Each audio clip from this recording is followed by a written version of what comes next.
I gave movies a wedding ring, and I'm willing to have nothing so that I can have everything. My name's Harley Neville. Welcome along to the Guy and Harley podcast. And I'm Guy Pigton. What the hell was that? That was 360 from his song Impossible, but it was only a couple of lines of the rhyme that I liked because I didn't have time to go over my notes properly and go and find the rest of the lyrics. So I just read that bit for you. But it's all about giving everything to this creative endeavor that we're pursuing. Yeah, I read someone, one of our friends on Facebook sounded a bit depressed about his career. And I said, keep fighting the good fight, brother. We've all been there, sometimes daily.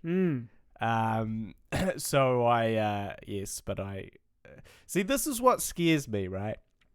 Is that sometimes, like, in my head, I have sort of Facebook friends and acquaintances, right? And a lot of them are in the film industry, which unfortunately prevents me from, like, now kind of posting funny stuff on my Facebook anymore. I've kind of had to do it. Because you're worried that these important people will see these dickish posts. The problem is, all I, immature. Yeah, like basically all of my Facebook posts aren't serious. Yeah. Or maybe I'll say, hey, Joe, check out a movie or something like that. Or check out this wrestling show. Or give me money. But for the most part, if they're not that, then they will only be something fucking stupid. Like something inane and dumb. Right? That's I'm motivated to only post those things on Facebook. You know, like the one I thought about the other day was like, do you ever just, get served a cafe meal and instantly start chubbing up? You know, that was. Did you post that? No, I didn't. Oh, you wanted to post it. I wanted to post that. Yeah, but you couldn't. But I couldn't because people are going to take that the wrong way. But for me, I'm just expressing, my appreciation of the cafe meal. Yeah. By getting a semi. Like, but you don't want these professionals from the industry you work in to be thinking about your erect penis after imagining you getting sexually aroused by a bagel. By Eggs Benedict. Oh, Eggs Benedict. An Eggs Benny. Yeah, a couple of huevos. So I couldn't, and that's the problem, is that now I feel constrained by the people that are reading, that I can no longer express myself and be humorous. You know what the trick is? Fake account. Just don't give a fuck. You've just got to back your brand and just go, look, you know what? The things I'm posting are silly, but they're not dangerous. You know what I mean? Like this is just a bit of personality that I'm showing, but I am an industry professional and I do other shit and look at all the shit I do. But sometimes I like to make dick jokes. Well, I used I do. I used to think that, but I did lose a couple of quite powerful industry. From your posts? one of my posts. Oh, what was your post? It was about Cersei from Cersei Lannister. Yeah, basically implying that I'd like to do I think I said I'd like to do the walk of shame with her. Right. That's not too bad in terms of like not really objectifying. It's not that bad. You're saying you'd like to do the walk of shame with her as a something you might be supportive. Yes, something like that. Well, but the implication is I'd like to sleep with her, basically. Yeah. And that, but it was, if anything, it was kind of, they construed it as like it being sexist. Yeah. And I was like, well, I'm kind of implying that she would be shamed by sleeping with me. That's kind of the joke here. Right. I wonder if you made that clear in the joke. Well, with the wording of it, because that's quite funny if you say that, when women sleep with me, this is the walk they go on. That's exactly this is the walk they go on after sleeping with me. That episode had just happened. That reminds me of my sex life because that's how they leave my house exactly the joke in the morning that I was trying to convey. Yeah. So maybe you didn't get your joke across and instead basically made it sound like you're saying like, I want to root her. Yeah. I'm a dirty guy and I'm objectifying women publicly. Yeah, exactly. And that shit ain't gonna float in the New Zealand film biz because we're all a bunch of lefty fucking what do you call them? Social justice warriors. That's all us. Yeah, but that's the problem too. Like the context of it, and sometimes you just can't explain context. Like, and also a lot of these jokes, like for instance, my grandma's on Facebook. Yeah, is she or are you mates with her on Facebook? You can just make it that she doesn't see your post. I know, right? but I have to remember to do that. Well, you just do it once. As in, you can just put her on a list where she just doesn't see anything you post. Yeah, but she doesn't know. But I also don't want to do that, really, like, exclude her from everything. Yeah. So, it's hard because also she takes everything that I say literally. Yeah. Whereas what you should take is, as opposed, it should be the opposite. It should be like, nothing I say is serious. Yeah.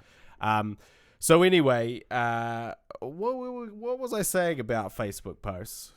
I think I got sidetracked. I don't know. I did think it was kind of interesting that you lost a couple of powerful industry friends. Yeah. Oh, totally. Like, real good. Like, gave me huge sort of starts in the industry and huge, like, opportunities. Yeah. At the beginning of my career. Yeah, and they were like, nah. Defriended. Ouch. Blocked. That's painful, but that's painful. And so since then I've been... But maybe you should just not worry about posting things, but just be sure to make sure that those things could not be misconstrued as misogynistic or anything like that. But some people, like, for example, chubbing up about breakfast. Yeah, that's perfectly innocent. Well, it is perfectly innocent, but I feel like some people are like, oh, he's so juvenile. Disgusting. He's so disgusting. What are you talking about his dick again? He's nearly 40. He's heading into his late 30s. What's wrong Why with is him? this man posting about his penis? Why is he, why is he... I'm looking for a father to my children. This man is on the internet posting about his penis. An Eggs Benedict. Yeah. Can you believe it? Yeah. So, yeah. Well, look. Yeah, I mean, look, I feel like one of the longest running piece of recurring feedback I've had about us and our careers is that we need to... Yeah, we always take it one step too far, and we need to cut back on the dick jokes. Yeah. That's legit feedback that I've had. I had it recently. It was like, yeah, I think you guys will be sweet as long as you just be careful with the dick jokes or shy away slightly from the dick jokes or something like that.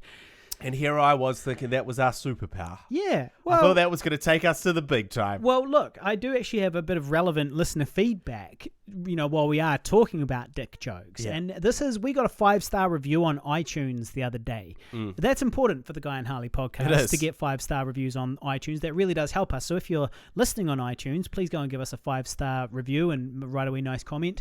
That would really help us. And if you're not listening on iTunes, go onto iTunes and give us a 5-star rating anyway. That would be excellent. Otherwise, just hit thumbs up wherever you are. But anyway, this bit of feedback is what I got on iTunes. It says, I just have to accept the fact that I still find dick jokes funny. Take my 5 stars. Sigh. That's Gary from the Kiwi Mana Buzz beekeeping podcast, which is a Kiwi podcast. I hope I got the name right there, Kiwi Mana Buzz. But if you look up Kiwi Mana beekeeping, you'll find it, or Kiwi Mana beekeeping podcast. But Kiwi Mana Buzz is a podcast about beekeeping in New Zealand, and I listened to it one time. I didn't know that Gary was a listener of our podcast, so shout out Gary. Thank you so much for that review. But I remember I listened to their show one time, and I wanted to grab the audio and play it on this show, but unfortunately I've lost the episode. I don't know where it is now, but they talk about us, and Gary says he likes the show, and then the other person is a woman in the show. I'm not sure who she is. She goes, oh yeah, but they go on a bit, don't they? And I was like, yes, we fucking do. That's definitely what we do. But yes, anyway, so Gary likes the dick jokes. Thank you, Gary. Look, you're never too old for dick jokes. Yeah, exactly. I mean, that's really... It's about retaining an aspect of your youth. Yeah. Sometimes it's not. Sometimes you've just got to be a little more immature, in an innocent dick joke kind of way. Yeah. I mean, yes, it is funny though that things that you were once champion for, become your downfall, or not even that, but become like in high school, dick jokes. Like being the dick joke king, that can work in your favor. Oh, 100%. But being a purveyor of dick jokes up to a certain point, and then they're like, oh, you're a disgusting old man, what's wrong with you? And you go, wait a second, this was cool a few years ago. Yeah. But yes, a little bit more feedback here. I was just about to say there's no dick jokes in Emmy the Vegan. There's guaranteed dick jokes in Emmy the Vegan. We've never done a project with no dick jokes. But Well, Was there any let's dick just think jokes in about that. Harrow? Was there any dick jokes in Harrow? No. Was there literally no dick jokes in Harrow at any point? There's zero. I don't do any. Oh no, Dick I take it things, back. There yeah. is at the beginning. Yeah. Yeah. What happens? What do I Well, do? I actually, it's me. I do something I right. accidentally added one in Oh yeah, yeah. How'd that go? when it was. She's like, "Oh, this place is huge," and he's Yeah. like, "You know what else is huge?" Yeah. So there's a So, dick joke. in the Yeah. director's cut, There's a dick joke. there was something missing. You- I was like, "Man, there's something missing. There's something just You're not right." It's the dick. I need to insert the dick. It's just one thing. I just need to put something else in, and there it was. Also, I do say something later on. I'm like, is this where you keep your like blow up doll Oh, or you something say, like that? is this, this is a sex dungeon. This and is you where I say- keep it, and you yeah. go, is that your girlfriend, is it? Yeah, and it's like a mannequin. And it's a mannequin. So those are sex jokes, not quite dick jokes, but No. getting there. Yeah. They are to do with sex. Yeah. Obviously, this is where you're improving and your mind automatically goes. Yeah. Well, it's true. Look, I embrace the dick. Now, feedback, Wazza and Mrs. Wazza. I just wanted to update on these guys. They've gone back to episode 1 of the Guy and Harley podcast. Oh, yeah. That's intense. Yeah. Last time I spoke to Wazza, he was up to episode 8. That's He's what I gone said- right back. Yeah. And his feedback, the feedback is that my voice has gotten lower. It says it hasn't gotten lower. Yeah, well, don't read my fucking notes. This is why you're not supposed to read my fucking notes. The feedback is that my voice has gotten lower. Okay, so that's good. That in my mid-30s, my balls have finally dropped. Is excellent. And I sounded younger in the first episode, but that you guys sound exactly the same. I'm consistent. I'm Yeah. nothing if not consistent. Yeah. So there you go. That's there's currently 145 episodes of the Guy and Harley podcast online. Right? Well, this is the 105th, right? Well, this is what I keep telling my girlfriend as well. I'm like, you want to get to know the real me? Yeah. Just go back and listen to the podcast. Listen to me Like, have conversations with my best friend. It recaps though, like all the years up until now. All the So shit we've done. So if you didn't know me from like a certain point in time, just go back before that and find out, dig a little bit of history. It's all there. Although one of the listeners recently told me that they only went back a certain distance to the time that they met me. Right. That they didn't bother going back further because they were like, well, who gives a fuck? I didn't know him back then. You don't exist until you meet that person. Yeah. Because you're not important in their life until that connection. Well, the other bit of feedback that we got from Wazoo was that there's a lot less film talk nowadays. And that's because, Wazoo, there's a lot less filmmaking nowadays as well. We used to make several skits. Regularly, we used to make skits. But he says there's less filmmaking talk nowadays. I mean, there might be less filmmaking talk. It's definitely not less filmmaking going on. I'm in the midst of a lot of it right now. Yeah, so cool. There's 145 episodes, right? Each one 1 to 2 hours. If you're going to go back to episode 1, that's like, it's not unreasonable to speculate that that's 300 hours or so. Listening of us. If you get through it all, that is going to affect a person mentally. You can't listen to us for that long and come away unscathed. Yeah, we'll come out feeling... You get too close to the fire, you'll get burned. You know how we had the saying that I read out the other week, which was like, the more, uncomfortable you seek, the more comfortable you would be, or some shit. Yeah. Which I agreed with, and you're like, and I that's shit the all over stupidest it. thing in the world. Well, I got a new one to shit all over this week. Okay. New segment. Guy shitting all over motivational quotes. Yeah. So this one... you should call it demotivational quotes or something. Yeah, I should. So I saw this one on the back of the t-shirt. I've seen it far too often. Careful, boy. I am old for good reason. Ooh. And that's on the back of a t-shirt, right? And then it's kind of got a Viking with like a kind of a like a tough old... Yeah, I get it. I get the tough old implication Viking. Here. There's a tough old warrior that you only, in more primitive times, you only reach old age by being a wise and cunning and brutal warrior. No! No! That is fucking stupid. And I'll tell you why. Okay? You're not old for good reason. You're old because of the time that you were born in history. It's completely random and has nothing to do with anything. So it doesn't matter if you're a tough guy or not a tough guy. You can't be old for good reason. You can only be old because you're fucking old because of when you were born. Why? Because that's when you're born. But what are you talking about? Are you saying that in an era when there's some eras are easier to live in than others? I'm not saying anything about eras. I'm saying literally you can't be old for good reason, as in like the implication is, the implication you're old, so don't fuck with me. Yeah, the implication is that they're old because they're good at surviving. Yeah, well... AKA, which translates to, if I'm good at surviving, then you probably shouldn't fuck with me. I'm old for good reason. That's what it's saying. To me, I'm like, nah, you're old because you're old.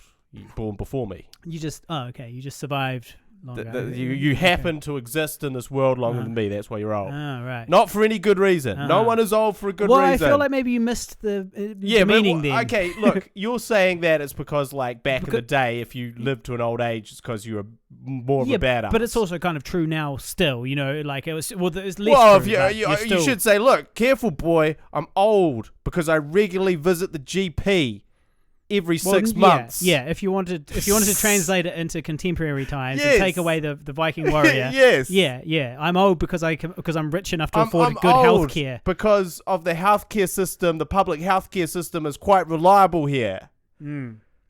Reason. Right. Not a fan. But also, I don't know. What are you going to do? Pick a fight with that fucking old guy? Well, someone might. Come on. You're less likely to pick a fight with an old guy. The only reason you'd pick a fight with an old guy is if he had that fucking t-shirt on. Yeah, well, he might be asking for it. Yeah, at all other times you'd be like, yes, I'm not going to pick on this frail old man. Give him some space at the gym. Let him do his workout. In peace. He's only got a few more years, unless, of course, he regularly visits his GP every 6 months. Now, I am in my new house now. You have had the opportunity to inspect the ensuite. What do you think of the shitting situation around here? If you were a date right now... It's not good. It is not good. It is directly behind me on the live stream, and it's it's a sliding door with a large gap that you can see through. So I could literally, if she didn't close the door properly, if I had a date over and she went in there and didn't close the door properly, I could very easily peek through the gap there. And while, that obviously does serve one of your peculiar kinks, it may not be... Watching women shit. It may not be preferable for her. Well, also, it's just that, there's there's a very small smell barrier between the bedroom and the bathroom here. It doesn't seal. It's not a door that seals closed. No, there's no seal there. That's a big problem, sliding door. Same problem with my flat as well. Now, I will say in my flat, the toilet is much further away than from the bed. And from so you could do a quick... And the kitchenette that I'm setting up. You could do a quick courtesy flush and kind of, try and waft it out the window at my place. No, you know what I do? I don't waft it out the window. What I do is I just blow out all the air in my lungs, and then I try and suck up all the fart and poo smell, into my lungs.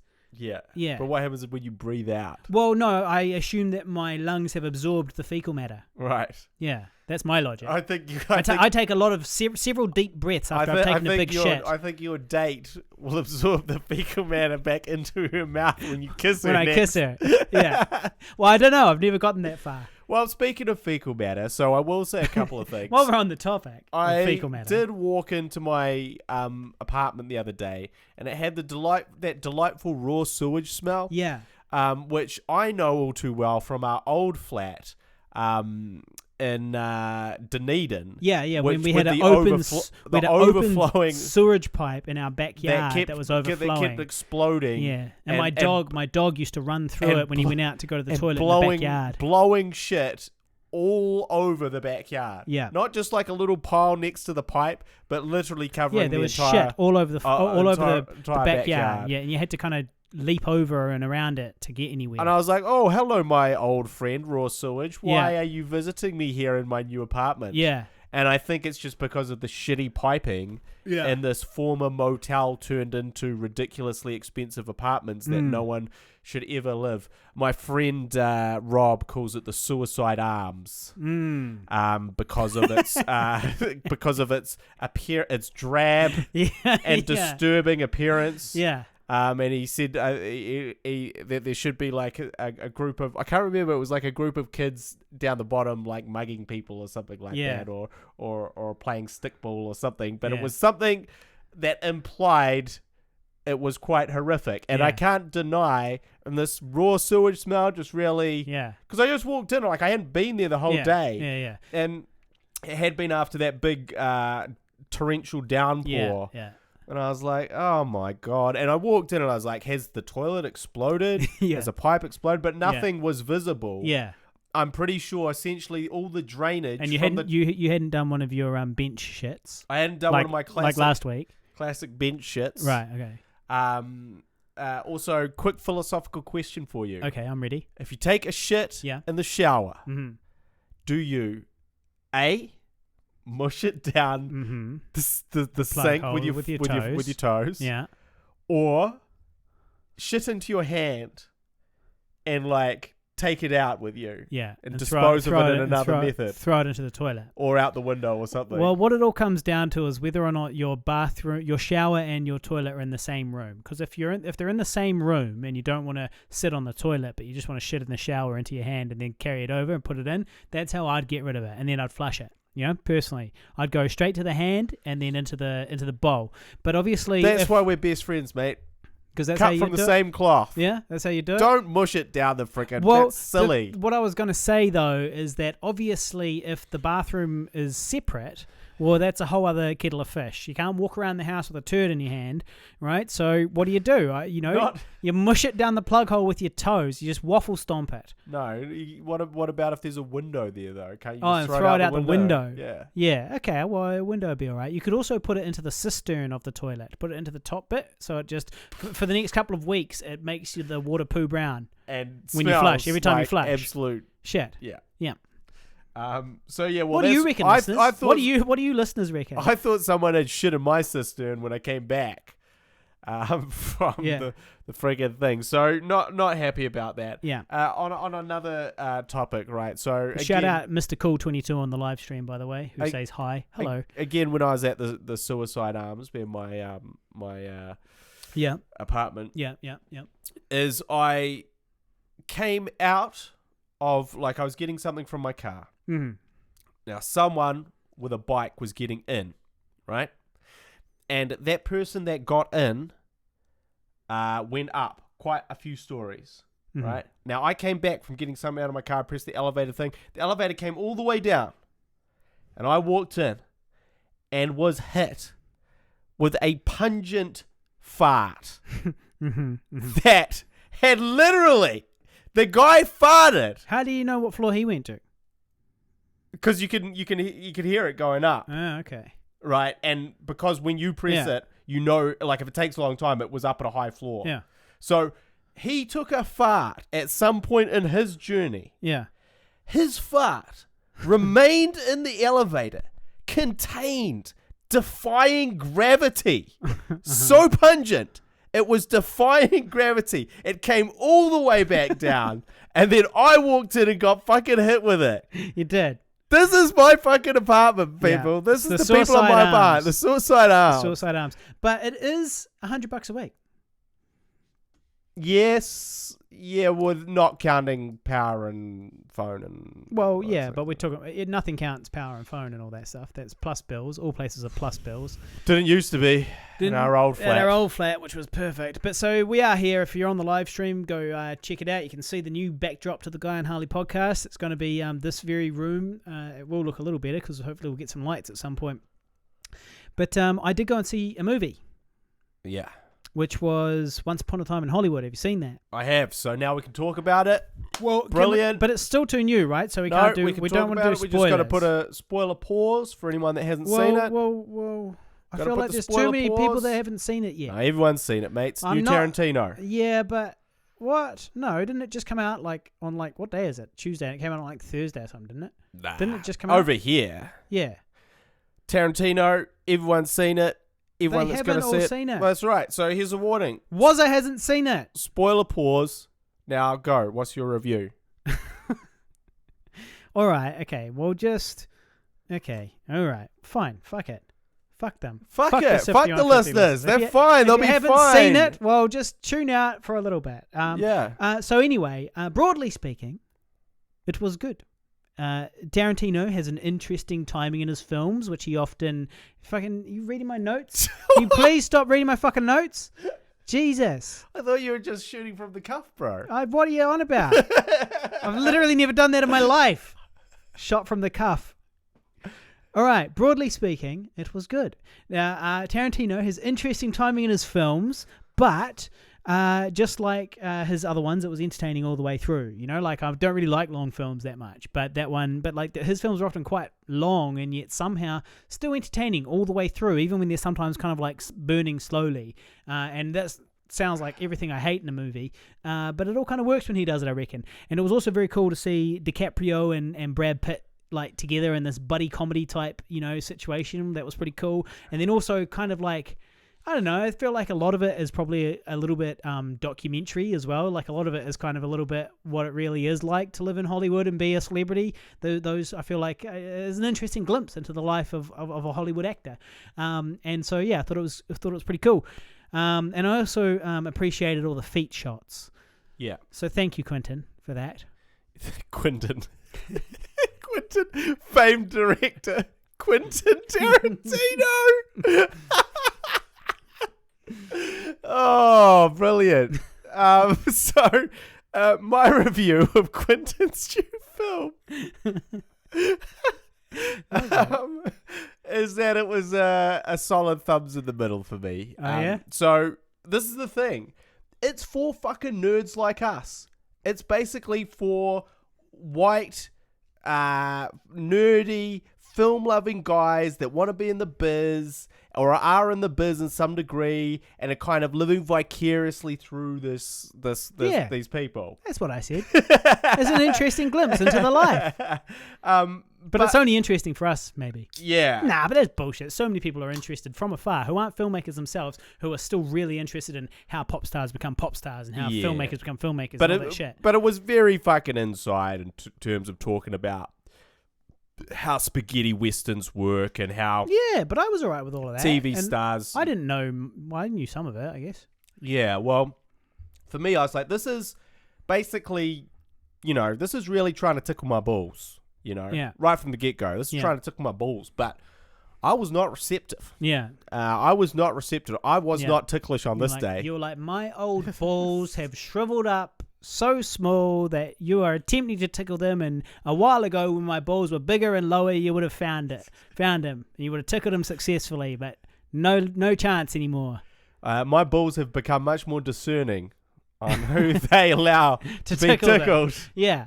And but me on the other hand, it's gone the complete opposite way. I'll let anybody tickle my balls. Well, it's just another classic case of you like loving movies that have like severe issues with. You're like, nah, I love it. It's fucking brilliant. No, hang on. And then you go, Iron Man's suit when he fell in the sand would kill a man. Well, I feel like,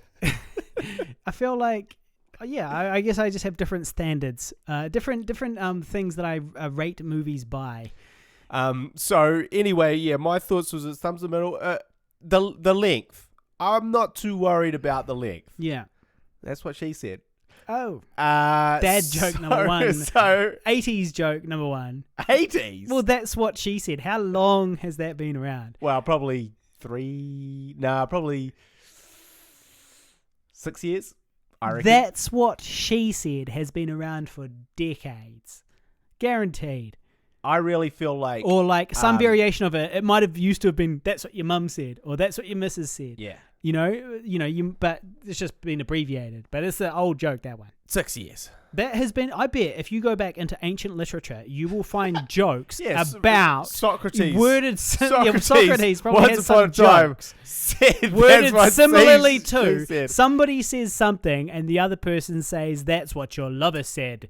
And I guarantee you'll find that. Yeah, obviously. But I feel like it was repopularized by Michael Scott in The Office approximately 6 years ago. Okay. Maybe 10 years ago I now. feel like we were saying it in high school. We weren't, for sure. Oh, come on.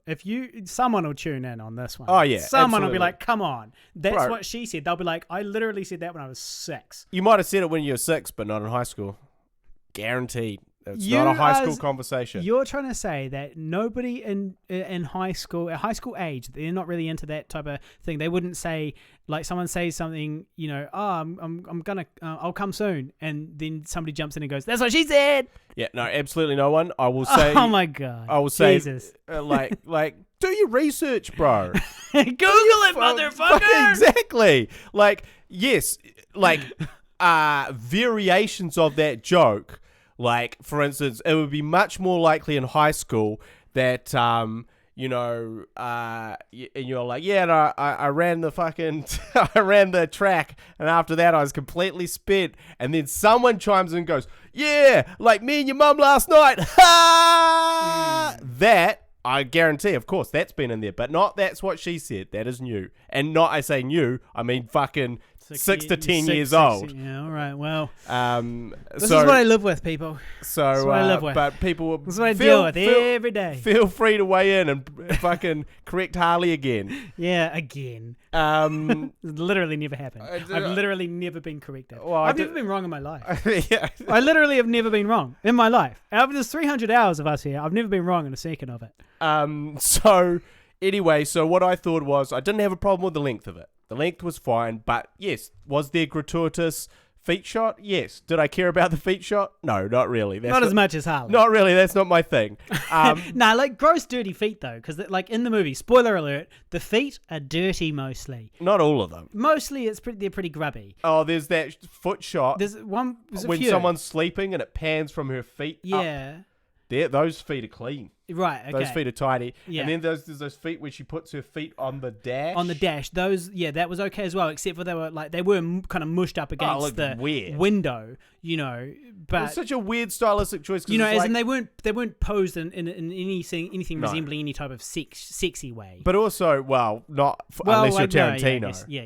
And also, a lot of people. Okay. For me personally, being mushed up against a window, that ain't my thing. They didn't do it for you. Yeah, but then there was also in the cinema, Sharon Tate is. Oh, did she put her feet up? She puts her feet up, and then it has some shots from one side of her. It has a whole bunch of like soft focus in the foreground shots of her feet out of focus. Same in the car actually, but then also it has a shot at one point from the bottom looking at her and looking at her feet, and they're all like dirty on the soles of her feet, and she's got her dirty feet up on the seat in front of her type thing. You remember that? Yeah. Not like grubby. Yeah. In my film, I'm just going to stick to butts. Yeah, Okay. more of a butt guy. Yeah. So Yeah. you'll see butts appear in many of my... I'm not specific to any one part of the anatomy personally. I feel like there's sexy versions of every part of the anatomy. So there's fucking gross feet that you don't want anywhere near you, for example. But there is such a thing as an attractive foot. Sure. If you want an example of disgusting feet... Yeah. Just horrific. Just take your shoe off. If you want to see the most disgusting feet in the world, just have a look at Harley's grubby old stubbers. Just peel one of your socks off. Now, I'll have you know, guys, Yeah. that genetically speaking, I might have been a little handicapped in the feet area. All right? I've got stumpy fingers and stumpy toes. Sure. But listen, do you know what makes a foot gross? It's not the general shape of it. The general shape, it can be better or worse for sure. But what makes a foot gross is whether or not that foot has been maintained. Now, I will have you know that when Angie left, she left a weird foot rock in the shower. Now this rock is designed for, it's a rock, they don't run out, it's a rock, and you use it and you rub it against your foot in order to make your feet like soft and get rid of all the calluses and so on.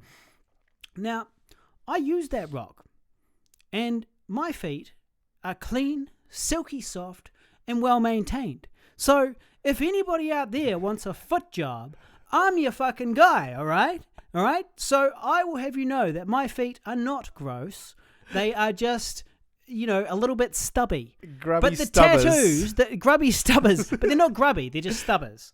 And Hairy also, stubbers. I'll have you know, I feel like my feet got a lot cooler when I put tattoos on them. I like my feet a lot more with tattoos. Well, of course, because it takes it hides the hair. It takes attention hides away the hair. from everything else that's wrong with them. So yeah, I'll agree with that. No, you can actually find pictures of my feet on the internet if you go on my Facebook and scroll far enough down. You able to see them. I was in Thailand. I got a pedicure. I got a pedicure in Thailand, and I put a photo on Facebook for my friend's pleasure. All right, had a life just followed us on Twitch. So shout out to Had a Life. Yeah, well, you did have a life before you started listening to this fucking podcast. How long will we be live for, Mr. Cool? We don't know, mate. It's normally between an hour or two. Yes. Can go into 3 hours if we get into a fight. So back to Tarantino. So yeah, he had... Well, we finished with me giving foot jobs and talking about my feet and stuff. Yeah, all right. He was ogling his feet, which he loves to do. But he did it more, and this was the most feety movie he's made. Well, he's only got one more movie to go after this, so he's got to get all his foot fantasies in. In a sort of a big rush at the end. But anyway, so yeah, was there like too many shots of people just driving the frick around? Yes. Was there too many shots of people just kind of listening to music somewhere? Yeah. Yes. But look, it was a slow burn. There wasn't too much happening. And that's the thing is like that's where there was lots of stuff where you were like, okay, so what's going to happen here? What's going to happen here? What's going to happen here? Nothing happened here. Yeah. It was an entertaining scene, but nothing happened. And also, like, all of those things could be done, but just shorter. Because it's like, we get the picture. She's driving, listening to music. We get the picture. She's in a movie, watching a movie that she's in. We get it. We get all of these things. Yeah. So we don't need to see it. But you got the whole Charles Manson thing, right? Yeah. Yeah. So I guess the reason why she's like looking at herself in the movie and there was all these happy scenes with Sharon Tate is because, spoiler alert, because, in real life she was killed. And in this version of reality, it's showing her survive. Yeah. You see? Yes. So they're taking their time to show her having a good time and the life that she could have had. And that's why at the end it's all kind of happy and bubbly. Yeah, I mean, look, I also think that, Leonardo DiCaprio's performance in this was quite magnificent. Yeah, he was good. Very, I'm glad to see that. I thought you were going to say not good for a second. He was very, very good. He was very funny, and he really captured the anguish and despair of a man whose best years are behind him and his career is on a downward slide. Yeah, I really connected to that. Yeah. But... Well, me too. And Brad Pitt was fine as, like, literally sort of his buddy. Yeah. Who did fuck all. Yeah. Except get in some fights. Well, look, here's what I'll say about it, is that I thought it was entertaining all the way through. It was a little bit... it was entertaining all the way through. My only critique, aside from the fact that it kind of meandered around and didn't go anywhere fast, which I kind of forgave because it was entertaining anyway, the thing that for me was like maybe a little bit lacking is that the Tarantino films often seem to take a little while to build up and stuff, but then you get the payoff, which is in the gratuitous graphic violence at the end or at some point, or in intermittent bursts of gratuitous violence. In this film, there's no violence up until the very, very, very end. And then at the very, very, very end, that violence, while it is very good, was somewhat lacking in the sense that there was not maybe enough deaths and enough violence for my personal taste. This wasn't and it was too quick, we needed more and longer violence. So to me, I was like... and more graphic. I was like, this is stupid. Like, this violence is stupid. The only bit that was stupid for me was there was that one, the Asian actress who, when she was... after she got, like, attacked and she got beaten up and stuff, and then she goes running... she kind of wakes up and goes running around, but instead of acting in any way sane or doing anything, it was really weird. She was kind of just running around like Kermit the Frog when he's panicking, going like, ah, and like she literally had her arms up in the air and was like screaming and running around for way too long. And it was like, what is she even doing? And then, she kind of just let herself basically be, finished off. Well, all of that to me was just unnecessary. Like, if you were the guy that kind of puts a hurting on these crazies, You wouldn't do it in such a ridiculous, gratuitous way. It was Well, clear. no, It was, but it that's, was, that's look, what he does, though, man. This film, That's Tarantino. this film The was- gratuity is what makes it. This film was Tarantino jerking off all over the audience.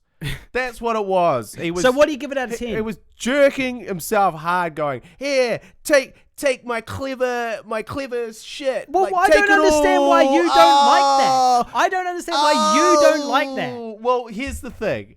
Normally, you should like it, and I shouldn't like it. here's the thing. Normally, I do like it because a lot of the time he's like, "Take this clever shit," and you're like, "Oh yeah, baby, this is so good. This is so well done. I'll take it all over me. This is brilliant." Yeah. Uh-huh. But in this instance, it's like, "Oh, you're gross. Yeah. This is disgusting. I don't want this all over me. What's wrong with you?" Yeah. Because it wasn't like very well. Like for instance, look, the film had no fucking resonance. The film was just about a kind of a rich guy who is still rich from the beginning to end. He is his career is not exactly how he would like it, But it's really good. Still fucking amazing. Yeah, still doing really well. That's his story, right? Yeah. And whereas you look at Inglourious Basterds, it's fucking trying to kill Hitler. It's trying to hide from extermination, right? Kill Bill is like they buried her in a friggin' coffin, They killed her child and left her for dead. They blew her away. I understand that the stakes are different in this one, but I'm stakes, okay with that. The stakes are non-existent. Yeah, well, that's kind of the problem. But there's lots of movies like that are just kind of smaller movies. Yeah, but And that's what this is. It's a small story. is a small, shitty story. But it's attached to it. But it is attached to, like a big, interesting event. Yes. Like you understand as well Which that being again- based on kind of a true-ish event, based on a true event, he is doing. Presumably, he is in some way constrained in his storytelling. Except he's not, because he completely changes the outcome. What happens? Yeah. And also, that's the thing. It's like, bro, you already did that fucking story, mate. It's called Inglourious Basterds. You literally did this rewriting history shit. But that's fine. You can do it more than once. It's called alternative history. It's a huge genre. Yeah, but you can't do it more than once. Because you can't do it more than it once. becomes It's a being one-trick done every pony. day. Not in movies by the same director over and over There's again. so many different alternative history things that you could do. You can make a whole career making exclusively those. Yeah, well, for me, I was like, this is brilliant when he did it the first time, because I wasn't expecting it, and it was unique, and like people don't do that, and they just make World War II movies about World War II. The end. Sure. Right? Mr. Cool22 is following us on Twitch. Thank you. Whereas now, essentially, he's like, hey, remember when you thought that thing was going to happen, but it didn't happen? Well, I'm doing it again, exactly the same, but in different but I context. feel like this just sounds like you don't know about the existence of the genre called alternative history, which is like a thing, on the internet and stuff. No, which is like where you can I'm do it as many times as you want, based on as many different topics as you want, as many different but I'll historical say once events again, as you want. This is not what Tarantino does, right? So Tarantino... Yeah, but you can do it twice, is what I'm saying. Yeah, you can do it. it. It might be boring if he does it 9 times, but you can do it twice. You could do it twice, but it loses its impact the second time. And it lost its impact. If you say so. It's just a different story. But anyway, we did get some feedback on the live stream. This is from Nocturnal NZ. Now, That's What She Said was used in a play in 1969, but was already a well-known one-liner. This is a quote from the internet. Characterized as an ancient one-liner by 1973, as in 1973 it was already considered an ancient one-liner and a recurring joke on the Wayne's World sketch on Saturday Night Live. So what I'm presuming is that on Wayne's World, Michael Scott in The Office is referencing Wayne's World, hence its repopularization in the, I guess, is it the noughties? What's after 2010? Now, I don't know what we're going to call it, but hang on, something interesting is happening on the live stream. I don't normally like to interrupt a story for the live stream. I've got a fucking hard and fast rule that I, don't interrupt a story for the live stream. But I'm going to exactly do it right what now. I'm doing, and I'm sorry, I apologize. Now, Mr. Cool22 asked a little bit earlier on the live stream. He said, "How long will you guys be live for? I've got a surprise for you, boys." Somewhat menacingly, he said. And then, a little while later, he just says T-minus 20 minutes. And then somebody else, Had a Life, who's been watching for a little while, says, end the stream before that. Now, you laugh because it sounds innocent. It sounds innocent, but there are some traps on Twitch. There's weird shit that happens sometimes on Twitch, and there's way that people come through and either like fuck up your stream. So they do things like, it happened to me a couple of times. This gang of roving thugs came through the live stream chat box and said. Well, they said all sorts of shit. Suddenly they were bombing my chat box thing. There was like 10 of them, right? And then they tried to make me say things that I shouldn't say or play music that I shouldn't play. And the idea was that as soon as I played a song, because I like, play music, man, play this song, you know, I'm your mate. But if you played it, they would then flag you in order to get your account taken down, just because they're roving gangs of cunts. And the other thing they would do is they'd try to get you to say something like, I can't remember what basically they were trying to make me drop the N-word is what they were making, and they were like, they tried to get me to phonetically say a sentence that ended up in basically me saying the N-word. And then I didn't really say it properly, but I kind of said it, and then they cut the clip and they uploaded it somewhere else, and it called it "White Guy Says the N-word." I'm not kidding. That literally happened to me. So there's some weird gangs of roving thugs on Twitch, and it's a wild west world out there. We've got to look out for these cyber bullies. So cyber bullies. So we have to see if Mr. Cool 22 is he as cool as he sounds, or is he some sort of cyber bully who's going to do something nasty to us? We'll find out. We'll find out in 15 minutes. 15 minutes, allegedly. Well, that's interesting. That's good. T-minus 15 minutes. Keep going with the updates. He says we'll want to see it on air, apparently. All right. Okay. Well, keep going with the timing updates. Now, you guy, we're talking about something. Well, just to wrap up this Tarantino situation. Oh, you want to go back to that? All right. Yeah. So, overall, it's still worth a watch. Yeah. But it's definitely on the low. How many stars out of 10?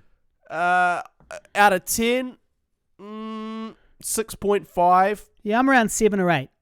Definitely 6.5. Definitely wouldn't give it a 7. Especially because we're comparing it to a maestro. We're comparing it to one of the greats. Why are you comparing it to his last bunch of fucking films? I know. So why would you do that? As in, it's a film by itself. How would you like it if everybody compared everything you did to a previous projects of yours? I would anticipate that's exactly what they'd do. It's called a body of work. This is not as good as Older is not as good as I Survived a Zombie Holocaust. Well, who gives a shit? How's Older? Why are you comparing a film from one genre with a film from another genre? I'm comparing. Compare it as a film by itself, and as a film by itself, it was totally fine. No, look, honestly, as a film by itself, I might give it less. Because there's so many. Also, like the random narration just popping up out of nowhere. I did think the random narration was weird. Look, it's like, who the fuck is even talking? Who was talking? I think it was Kurt Russell, the guy that also played the stunt guy. But why? As in, why would it be? Who was this voice? I'll fucking tell you why. Yeah. Lazy fucking writing. Because they were just like, we need to fucking put something in here to Tarantino make this work. was like, oh shit. But it is, to be fair. No. But to be fair, it is a doco. It is like, as in, it's sort of a mocko, but it's sort of being run like a mocko. It's not shot like a mocko, but it's like the way that it's referring to historic things and having the date and having a voiceover kind of packages it like a sort of a mocko type vibe because it's based on real events. So he's kind of trying to make it look like a real historic event. You say it's based on real events. It's like the entire plot is centered around a true historical thing. Yeah. But the entire plot itself about the two main characters it's all made up. Is completely fictional. Yeah.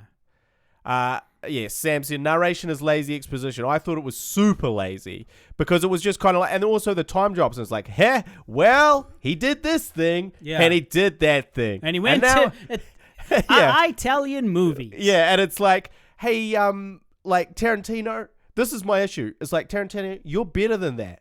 You can create a montage to show that. You can write a way that these characters explain these things that you were just doing in sloppy narration. So anyway, that is, my sort of beef with it. It was good, but just wasn't top Tarantino. And I think if you go it wasn't top Tarantino. Yeah. For sure. Hey, man. But not every film can be top Tarantino. Well, every Tarantino film can be top Tarantino. Yeah, but it's also somewhat subjective. What did you think of Hateful Eight? Objective, subjective. I liked that. Like, it was a real slow burn. Hateful Eight, it was a real slow burn. It went on and on and on, and not much happened, right? But it was still somehow entertaining the whole way through. And I was like, I'm entertained by this not much happening, really. Stakes were much higher, though. Yeah, they were much higher. And then and then the violent payoff at the end was good. It was good. And felt justified. Yeah. Well, in a way that this didn't. I felt like I liked it. I liked the idea of rewriting history, that these Charles Manson goons, these helter-skelter goons, chose the wrong house. They went into an action star's house, and he had his stunty mate, and they basically got their asses kicked. That's a cool alternative history, and you don't necessarily see that coming, because you're like, oh, this is a Charles Manson story. Obviously, Sharon Tate's going to get killed soon, and then of course it doesn't happen. So it's cool. Now there was a big sort of brouhaha about the Bruce Lee bit. Yeah, because he didn't portray him. He's a legend, obviously. Bruce Lee is this legend, this untouchable legend, the King of Kings, and he Triple H is the King of Kings, but go on. He gets actually Darius the Great is the King of Kings. No, sorry, Cyrus the Great was the original King of Kings. I think you'll find Hunter S. Helmsley as the King of Kings. I think you'll find that Cyrus the Great, Triple H, the ruler of Persia, the founder of the Persian Empire, Cyrus the Great. He was the 14-time WWE he was the champion. First King of Kings, actually, 14-time WWE champion Triple H, I think. But there was several King of Kings after him. Darius the Great was also King of Kings. And, if you just look into Persian history, it's all there. Anyway, where did we get to? We're the King of Kings. Who was the King of Kings? Where did we get to? No, I just interrupted you there, but I said someone was the King of Kings, but now I can't even remember who I said that King of Kings was. What the fuck were we talking about? Well, I guess we're wrapping up this conversation about whether this film was good or not. But yes, for me, if I'm going out to see some Tarantino, give me Inglourious Basterds, give me Django. Give me some stuff with some actual meaning, not some rich fucking Hollywood boys up in their thing. And me personally, I say, create what makes you happy, Quentin. And if that's what inspires you, then just make it. We're learning the repercussions of that right now, Harley. That particular concept. Well, yeah, sure, but in his particular case, well, even with us, I don't feel like making older was a mistake. I feel like I don't. Yeah, you're right. It's not a mistake. It's like that's what we should do. Is we should make something shootable and achievable, which is exactly what we should do. The only place we failed was with the timeline. The timeline of like 6 years for a movie, it just doesn't work, because by the time it comes out, you're like, fuck, this barely even represents me anymore. It's true. That's you're like fucking hell. 6 years ago? 6 years ago. I've learned so much since then. I've learned I don't even have sex anymore. Yeah. And this movie's about sex. Well, it's lucky you shot it back then when you're still having sex. I know. Yeah. Like now it's like, I don't even know what this means to have sex. Yeah. So this concept is very foreign to me now. This is really removed from me in my life. Now, the reason why I went to see Once Upon a Time in Hollywood, by the way... When did you go see it? When? Checking the timelines here. Like 2 nights ago. It wasn't on Sunday, was it? Well, I work in a 7-day a week, 24-hour industry guy. Yeah, me too, I don't Harley, know what fucking day it is today, mate. I know, I do the same, and I do know what day it is. Well, it's just, okay, but you and me are different. You and me are different entities, okay? Me personally, the labels that you give to time don't really affect me, all right? They're irrelevant to me. So what day it was, who knows? But it was 2 days ago. Whatever 2 days ago was, not last night, the night before. That's when I watched it. Okay, so it was Monday night. Oh, I think it was Sunday. No, that doesn't seem right. It was Sunday. So anyway. We could have seen it together, bro. Well, we could have, but I didn't invite you. I invited a date. Oh! So we should open up Buzz on Bumble. Okay. So I see how it is. I did meet a lady on Bumble, and we've been out this was our second date to see the movie. She's very nice. Second date. Second date, yep. She's pretty and intelligent and well-read and an atheist. She's got her head screwed on and doesn't abuse drugs or alcohol, and she's going on a date with me. So obviously that's a lot of fucking red flags right there, and I particularly the drugs and alcohol thing. Doesn't abuse drugs and alcohol. So, but we nothing much really happened. It was nice. We get along, but I feel like there hasn't been any type of romantic interlude. So I'll be interested to see if there's a third date or what happens there. Yeah, too bad you put her to sleep with that fucking film. No, she liked the film. Well, she said that to you. No. She's she was watching a film more recently called 24 Frames, which I watched the trailer for, and it's like a fully art house, weird looking film. So I feel like she has her own tastes in films, and she would probably go and see a Quentin Tarantino movie even without me. Well, I mean, a lot of people would see a Quentin Tarantino film without you. Well, most people would see a Quentin Tarantino film without me. They would insist that it was without me, probably.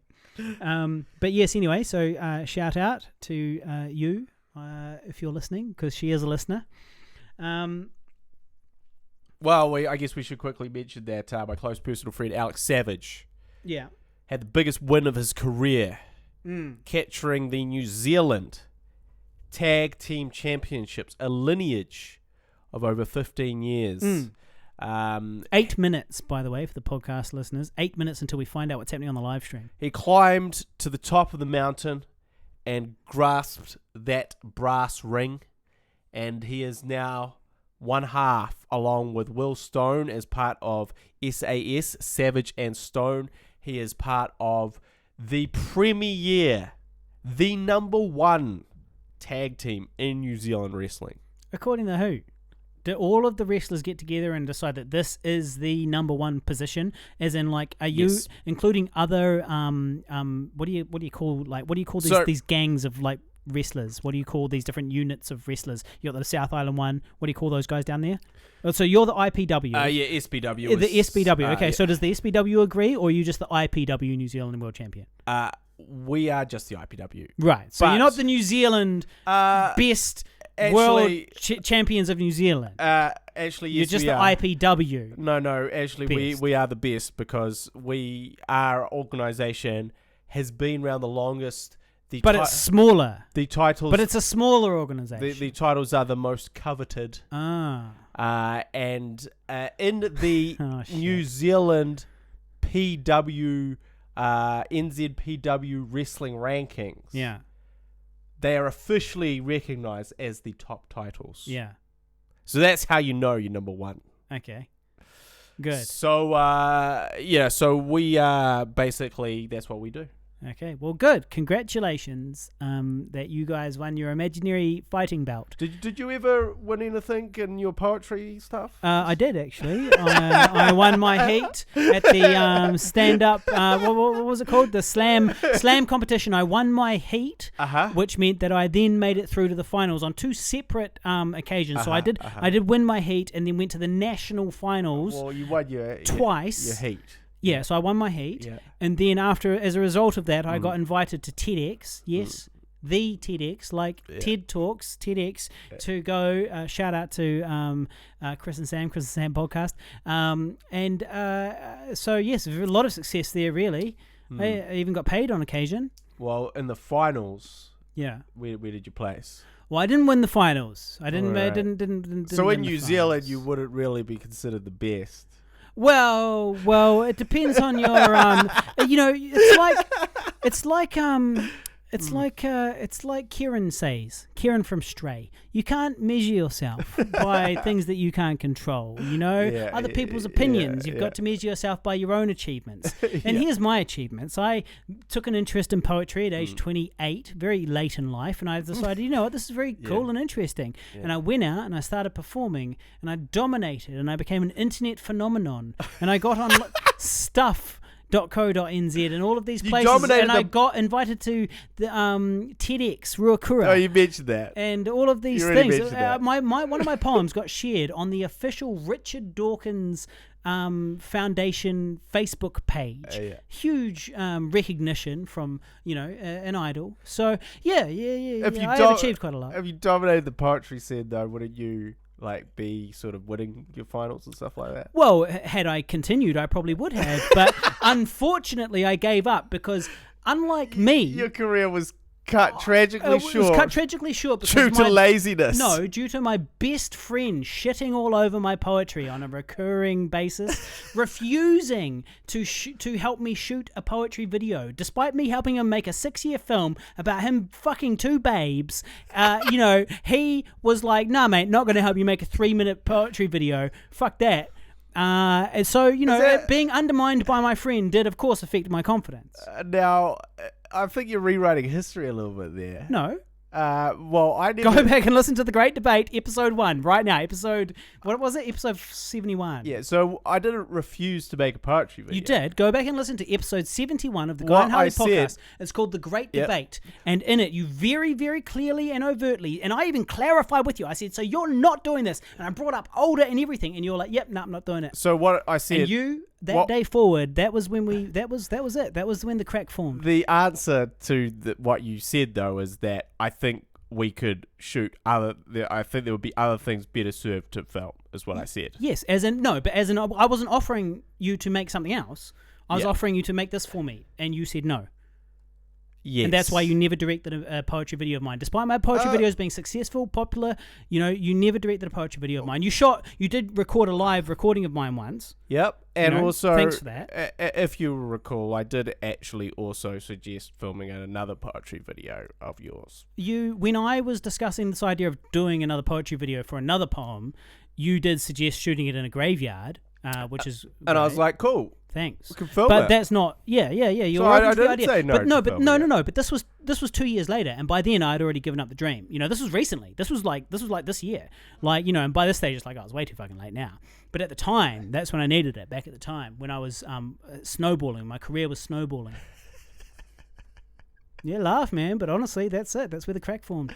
Yeah, well, Harley, that's fucking ridiculous. Just because I don't want to film in one of your poetry videos. No, because you refuse to help me on one of my projects. Yeah. When I make a 6-year fucking movie about you, where you're doing this, like a drama romance, which is not a genre I've ever been particularly interested in. And I agreed to do it because I was like, well, great. Yeah, I will help you with your career because I understand that after making the zombie film, you want to make something with a little more artistic integrity. And while it's not what I want to do, I will do it even though I know it's going to be a huge drain and a huge takeaway from our Pigville stuff. All right, I'll do this big project with you. And then you wouldn't do a 3-minute poetry video with me in one location starring only me. And the reason why was because, quote, poetry is gay. That wasn't my reason for not directing the Go back and listen to I Survived. Go back and listen No, to... I've said poetry is gay before. I'm not heaps denying that. Go back, yeah, but you didn't think it was cool enough that you were like, no, I'm not going to support this and I don't want to do it. And so that's fine, but... what I actually said was... No, go back and listen to episode 71 and you will see exactly what you said. What I said was, go for it, yeah. I think we could film something other than the poetry video. Yeah, but that wasn't the option. I wasn't coming to you and saying, hey Guy, I really want to film something, and you were saying, oh, but I think we should film this. I was saying, hey Guy, this is what I need to film. I'm going to find a director and I'm going to do it. Would you like to do it? You're my best friend. I assumed you would just direct it. It would just obviously to be a Pigville thing because I make anything you want to make, and you literally just said no. And the fact of the matter is that's just not very good.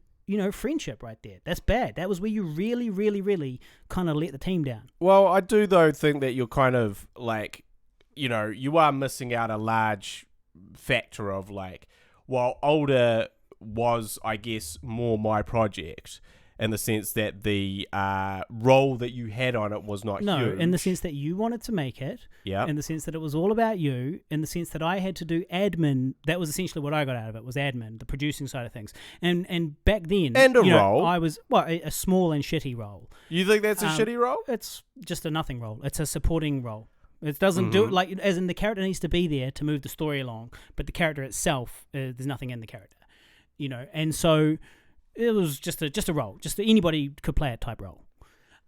So really, I just took on a whole bunch of producing at a time when I was particularly uninterested in producing. Nowadays, I'd be more interested in it, and it was good. It was good for me to do all of that stuff. But in terms of it was a big sacrifice for me at the time to be like, okay, fucking hell, I'm going to do all of this admin, to make a project that is only really, really good for you in terms of your goals. It's not really good for my personal goals of being an actor, which at the time was what I was interested in, not the producing. So I did it anyway, out of pure loyalty to our friendship, and basically this idea of that, this is the plan, that's fine. We do need to make a second film. Why not make this? This will be a 1-year project because it's just a bunch of people in a room talking, okay, this will all work and it's good for your career. And my plan always was to ride the coattails of your success, so I was like, okay, no, that makes sense. Let's make a drama romance. I'm convinced. It's not like, what I want to do, I'd rather shoot like the WCRP movie, or the Project Season 2, or anything else that's more of an actual Pigville thing that we're both kind of really into and both writing together and working on together. But I agreed to do it, and then so that's why I was so shocked and disappointed when you wouldn't do a 3-minute video for me. Well, I do think that you're sort of obscuring the many things that we have done together. No, but we're talking about this particular time that you let me down. Cool, but if you focus on that one particular time, you ignore a kind of a 15-year history. And by ignoring... Well, that's the thing. Who was ignoring the history? The person that refused to do the video? I mean, that's what happened here. You refused to do the video. That was the first time that I really was... Because even on the show, we were fighting in that. And it wasn't until that show that I realized, hold up a fucking second. Joke's over. He's actually not going to do it. I made all this movie with him. He won't do a 3-minute. He's really, legitimately, guy is so against making a poetry video that he is actually refusing to do it after 15 years of friendship or whatever it was. I couldn't believe it, man. I was shocked and stunned. Cool. And then this idea that you're sitting here still trying to defend it. It's like, fucking hell, man. Look. Just be like, look, man, here's what happened. I fucked up. I really should have just made that fucking poetry video for you. I don't understand what I was thinking, but I stuck to my guns at the time. I fucked up. I'm sorry. Let's move on. Okay, but Harley, come on, bro. Like, at the end of the day,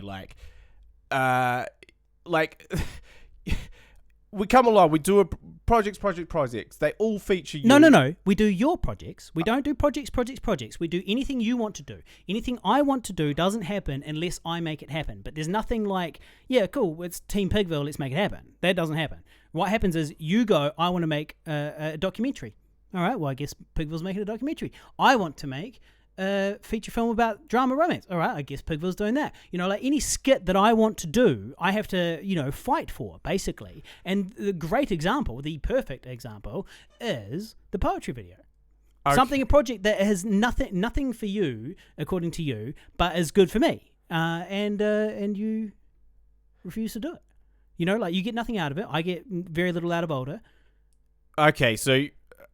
all right. In terms of my goals and aspirations, but you weren't willing to do that. All right, so you don't think that, like, I don't know, it feels like you're, like, you know what? Like, if I had have known that you carried this grudge for all this time because I didn't do this poetry video, of course I would have done the fucking poetry video. Well, at the time, but that's not how it works. You can't do it in hindsight. Yeah, but this is the hindsight is, what I would have thought is you go, cool, he doesn't want to do my poetry video. I'll find someone else to do it. It's not a big deal. It's not like Guy's going to add like this amazing element to my poetry video.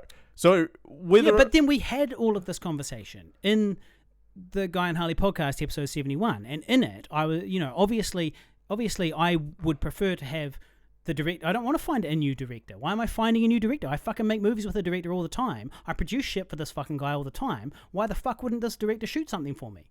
Why the fuck would I need to find another guy? And so it was just kind of incredible. Well, the answer is why couldn't he do it? The answer is not why couldn't he do it. Why didn't he do it? The answer is because he is not. He doesn't think that he could do a good job of it because he's not engaged with the material. Yeah. Okay. Well, that's why I'm not working on Older anymore, because I'm not engaged with the material. Okay, but again, that still ignores 15 years of all the other as stuff. Did you? Well, as did you when I asked you to make a 3-minute poetry video for me and you refused. But that's just apologize, guy. So like all the times that I went to bat for you, right? All the times that people were like, nah, Harley shouldn't play this role, in the zombie film. And I stuck to my guns. When people come up to me and they said Harley's doing a shit job. Thanks, guy, for helping me get on that film. I helped you make that film. Harley's doing a shit job of the acting, and I told him to fuck off. Like, there is... and like all the history of Pigville in terms of the projects that we've done where you didn't do anything on them. You did jack shit fucking You're calling in favors from shit from 15 years ago when we made no budget films. When I, all the time, have only ever enabled you. But...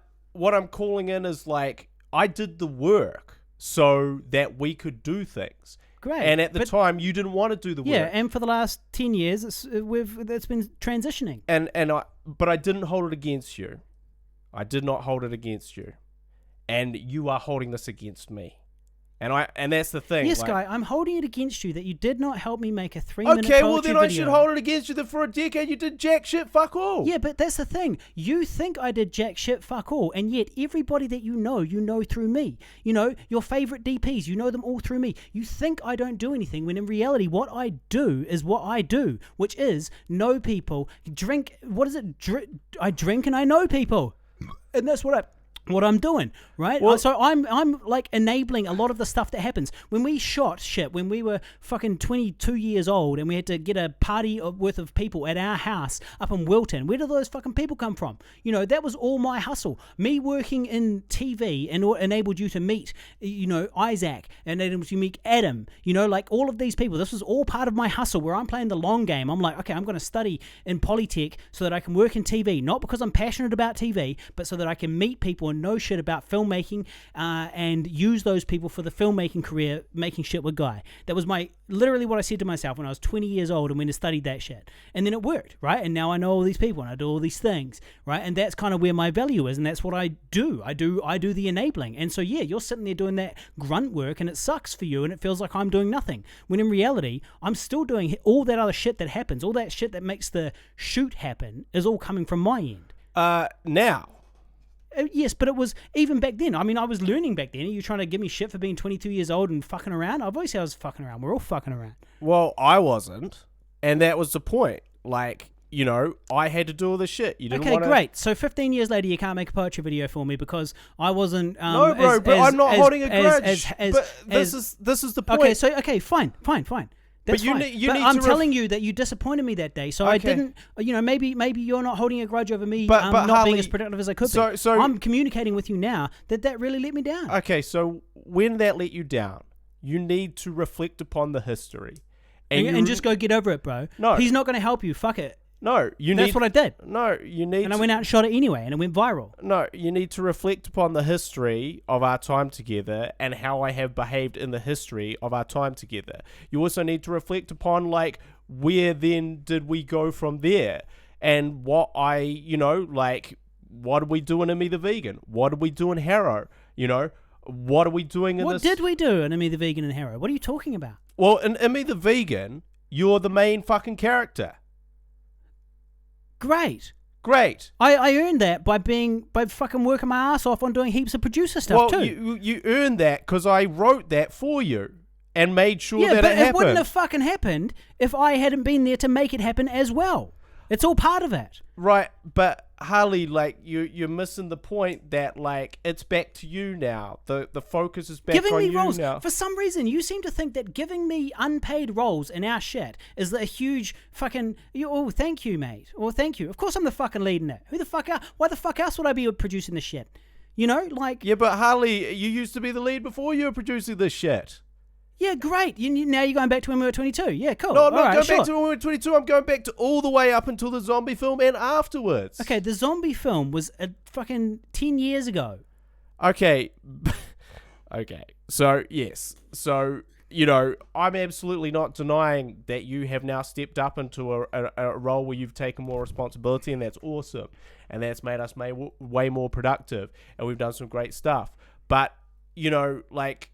It's not that I just go off and go, oh, fuck yeah, I just got to do this crazy older thing and fuck Harley. It's like, hey, I've got this one idea for this film in this thing. But imagine if I had been like, no. Imagine if instead of being like, yeah, Guy, let's make it happen. Imagine if instead I'd been like, no, I don't really want to do this. It's nothing really to do with me. I don't really get much out of it. The answer's no. Yeah. You know, that film wouldn't have happened. It wouldn't have happened without my encouragement, the support and encouragement of your best friend, not to mention all the work I did. You know, it would just never have happened. But it happened because I enabled you, because I'm a good fucking friend. And I wanted it to happen. And then, so when you wouldn't make a 3-minute video for me, it was really disappointing. And so, I really just feel like this could all be solved if you just go, look, I'm sorry. I made a dick move. I fucked up. I probably should have made that video for you. Okay, but Harley... Okay, but I'm not going to do that, Harley. If you want me to apologize for that... You want me to apologize for being not supporting you? Are you going to apologize for 10 fucking years? Okay, cool. Let's do it. Go. Okay. I am sorry for not shooting your poetry video. if I knew that it meant so much to you. Well, but I did make it clear in the episode 71 how much it meant to me. Well, you made Go back and listen. You made it clear how much it meant to you when you were fucking angry and frustrated and insulting me. Well, I was very angry because I couldn't believe that after making a 5-year feature film that you wouldn't make a 3-minute video for me. So of course I was quite angry when I realized that this was not a joke. I thought it was part of the show at the beginning. I was like, oh yeah, no, he's fucking around, you know. But you know, obviously we're gonna make this fucking video. I mean, I'm asking my best friend who is a director to direct a 3-minute video for me. Do you know by that definition, you've never actually directed anything for me? Like we've only directed Pigville things, but I've never come to you and been like, shoot, you know, something for me, and you've never done it. You know, you've never been able to do it. Not wanking parts 1 and 2. There only is one part to not wanking. But anyway, the heat and eat and not wanking. Well, you're talking about things I wrote now. So yeah, you came to me and said, let's shoot this. Yeah. Yes. But I count those as Pigville skits, though. Okay. You know, just because the genesis of it came from me. I mean, all anything that you wrote is not a Guy Pigden skit. It's a Pigville skit. You know, anything I write is a Pigville skit. That's how it should be. Right. But, you know, you still came and said we should shoot that, and we did. Okay, so when we were 20 years old, we shot The Heat and Eat. That's good. I'm glad you're bringing that up. 27. And then later we made Not Wanking. Now, as you were saying, you were apologizing. Well, I did apologize. Yes. Was that it? It doesn't seem that legit.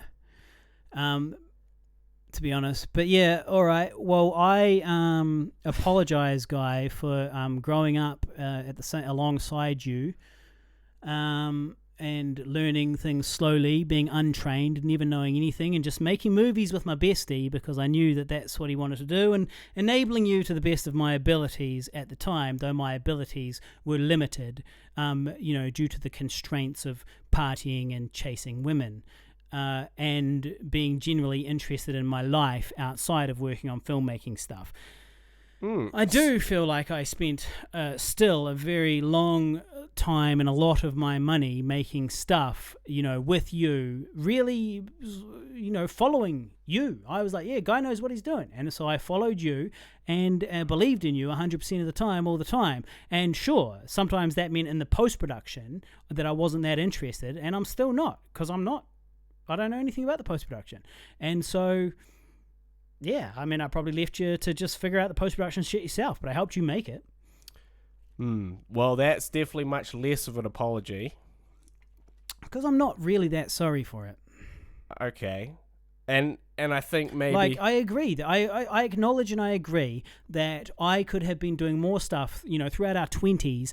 You know, if I had been the professional that I am now, but in my 20s, Pigville would be a big success, I reckon. As a producer, you know, if I was like I am now, but back then, I think actually we'd have 10 more years of amazing work behind us. But the thing is, I just feel like it's an unrealistic expectation to be like, oh, you should instantly be a great producer and know all of these, you know, how all this shit works and know people and all that type of stuff. You know, and sure, could I have worked harder? Well, I guess I could have, you know, but I did do a lot of stuff. It's not like I was doing nothing. No, it's... You know, I did go into debt to buy a camera with you, and twice, you know, and go into, you know, I took out loans at the bank and shit and put my money where my mouth is, you know, to make this shit with you from age 16 onwards. You know, I was always there and I was always paying and I was always enthusiastic. But when it came down to fucking doing like the shit, you know, jobs, the admin that I don't know anything about and don't care about, well, yeah, I mean, I'm enabling your career, mate. You do the work. I'm enabling you as best I can. You just, for some reason, you thought that it was like, I was the producer, and it's like I wasn't. I was just an actor, and I was just a friend and an actor helping you back then. Right. You know what I mean? But you were like, no, you're the producer, and kind of forcing me into something that I really didn't want. And we had heaps of fights about it. But ultimately it worked out. I'm happier now. But if you're not the producer, then I'm the producer. And if you're not doing that work, I'm doing that work. Yeah, sure. And if you're not doing to that enable work, your career, though. You know, like, as in you, for me, it was like, okay, cool. What I want to do is I really believe in my bestie Guy, who started this whole filmmaking thing, and he brought me along with him, and I'm grateful. And he helped me make, he got me to help him make his first movie. But this is all about Guy's career, really. I don't have any specific aspirations myself. When I was 17, I wasn't like, I'm going to be a big famous actor one day. I was like, yeah, cool, man, we'll make movies together. And that was really the extent of it. Sure, at 17. Yeah, and then onwards, like for a long time, it was like, yeah, we'll make the movies and all that stuff. But always, up until very, very recently, actually, I was like, yeah, great. Guy, the whole plan here is Guy becomes rich and famous, and I'm riding his coattails and enabling him. I don't back my own personal talents, like as an actor, for example, to become a Hollywood star. But I do think you could become a Hollywood director, right? And so I'm like, yeah, cool, fuck, I'll go a Guy, and then I can be a Hollywood star by getting cast in a Hollywood director's films. Yes, but I was backing you through that entire time. Yeah, you're backing Team Pigville, which is as it should be. But if I'm backing you, and I'm backing you, and you're backing me, but not doing any of the work, then that's bullshit. To say that I was doing no work is really pretty insane. But Harley, literally none of our things would have happened if it weren't for me. Literally none. You would have done nothing. All of it was organized. So much of it was organized by me, by my connections and so on. Now, I'm not saying I would have made it without you. I'm saying that we are a team and that we have different strengths and weaknesses. Now, your strength is that you can put your head down and push through that grunt work. My strength is that, hey, I know people and I get along with people and I think sensibly and figure out the best, most efficient way to do things. And that's good because I'm a producer and you're a director. Okay, but, a lot of the producing work was left up to me all the way until after the zombie film. Yeah. And all the way up until the zombie film, which was 10 years ago. After the completion of the zombie film, which was about 2014. 2015. We shot things during that time that I produced. We were shooting the Guy and Harley skits and all that type of stuff. I was working very hard on that stuff. You didn't organize everything. You did the post-production. I didn't organize everything. But always you were doing post-production and I was doing pre-production and organizing things. Older wasn't the first thing I'd produced. I produced every skit we did. But, Harley, I was, just as involved in producing Older as you were at the time. As was my girlfriend. I'm not saying you weren't. I'm not saying it was all me. As was my girlfriend. But, go back, I was kind of pushing that producing work as well. Until you stepped up and you're like, yeah, sweet, I'm going to do this now. I'm taking it seriously. Which, the true time that you really did that was making Harrow. It wasn't. It was absolutely fucking Older. If you honestly can't see how much fucking work I put into Older, that is ridiculous. Yeah, okay. No, Older as well. But Harrow was the first time. Older was many years before Harrow. Many, many years before Harrow. And every skit we've done since then or before then has been organised by me. Okay, but yes, there's this big chunk of time, where I didn't have a life and I did all the shitty shit. And you didn't. Yes, but you were doing the shitty shit to make your movies. We're making your career. Obviously, you're going to be doing the fucking editing admin. I don't know anything about that shit. It's nothing to do with me. You're making your movie, and I'm enabling you. And then at some point, it turned into, okay, we're a producer-director duo, right? That was later on. And by that stage, it was like, okay, after Older, it was more like, all right, sure, we're a producer-director duo. But we work on each other's projects under the banner Pigville.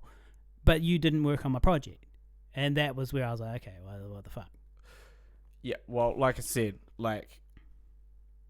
maybe you perceive that through this time period, before you became a producer, before you decided to step up, maybe you perceive... Before I knew about that stuff.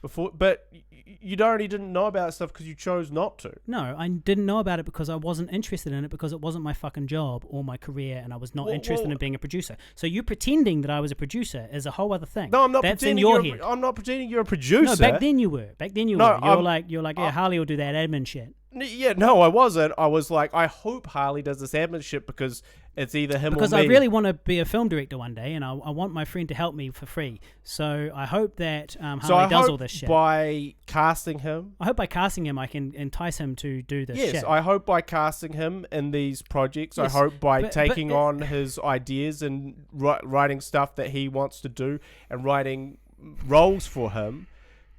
Yes, I hope that all of those things encourage him to help facilitate these things. Because yes, I could just sit on my own and I could write stories with no Harley Neville in them and no potential for him to act in them. And I could do all that by myself. Oh no. You mean I wouldn't get to act in these no-budget films for free? Okay, if that's how you view There's it, films Harley. that don't come out. But that's not really fair. Well, no, it's just insane that you think that enabling me to be an actor by writing something in with me in it, like you and I have an agreement right at the start. We have an agreement right at the start. I want to be an actor. You want to be a director. You know, we can make some stuff together. You know, cool. But it's just. Yeah, you're right. We did have an agreement. So those two things aren't all the things that make up a film, right? There are only two things. They're not. In fact, there is. But always the drive was your career. It was always, that's why we shot the things you wanted to shoot. You know, I was okay with all of that. I didn't care. I was kind of like, yeah, as long as it's something reasonably fun, I want to shoot it. You know, and I was very open to shooting whatever you thought was the best thing to shoot for you. You know, which is why I was so fucking surprised.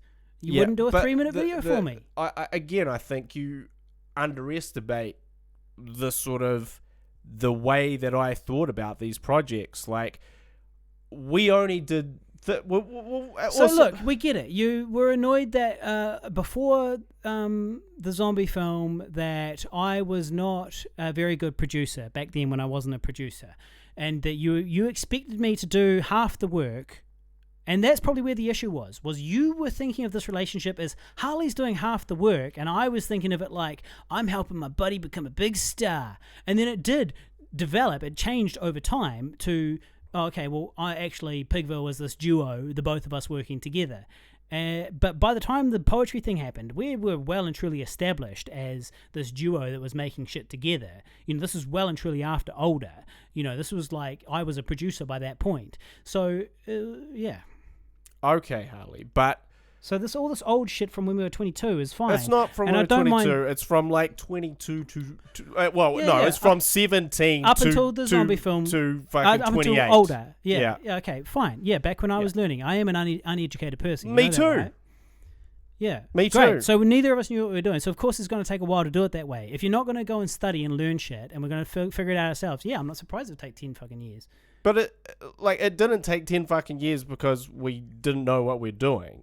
It took 10 fucking years because you didn't want to do that stuff. No, it took 10 years. We didn't have any type of plans where we sat down and said, okay, cool, let's have a business meeting, and here's the list of shit you've got to get done, and here's the list of shit I'm going to get done, and we're going to work together, and here's the marketing plan. And, you know, we didn't do anything like that. But lots of the times, Harley, I would on projects make up a props list, a location list, and all this sort of thing. You're making up a bunch of shit for the film you want to make, and I'm helping you. And then I'd go, hey man, you know, can you, you know, do any of this stuff? And I would. I did lots of stuff. And sometimes you would do bits and pieces of it, but I would do the majority of it. And yes. And back then that was the dynamic. Yeah. You were making movies and I was helping you. And then it changed. We've been through this. We've established that. Okay. So then it changed, and we were producer-director duo. But after Older. But the Wellington City Rubbish Police, right, for example, yeah. or the project. Yes, that project from 10, 15 years ago, yeah. All of these things, they weren't actually just my idea. Wasn't the fucking... No, of course not. These were my ideas. Okay, so then it's not just me developing my own career. It's me doing... It was us doing stuff together. Yeah. Obviously, it's somewhere in the middle. Well, right? yeah. Then obviously, there's going to be a grey zone in between. Okay, well, if there's a grey zone in between, you can't just go, hey, I was just facilitating all your shit. But back then I was. But... Well, you just said there's a grey zone, and now you're saying back then okay, you were. well, obviously it goes from I was not, I was enabling you to we were kind of doing stuff together to we are a director-producer duo. Why is that? That's not hard to comprehend. You know, there's a timeline there. It's a fucking gradient.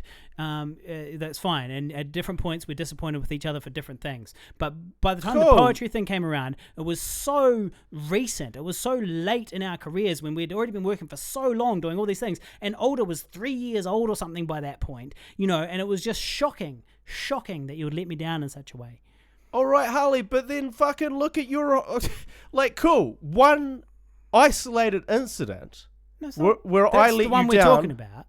Where I let you down. Yeah, this is the one we're talking about. Okay, so I'm not sure that there can be that many incidents where I've let you down so grievously. Well, you wouldn't know because we don't have any Pigville meetings. We don't communicate. The only time we talk openly is on this show with 150 people listening. Okay, well, like I said... there are very few times where there's been times where you come to me with an idea. Yeah. And I've said... let's do it. But then you don't in any way enable it. Or I've said, I don't know. I don't know, like, you know, for like storyline reasons or something. Yeah. I'm not keen because I didn't come up with the idea.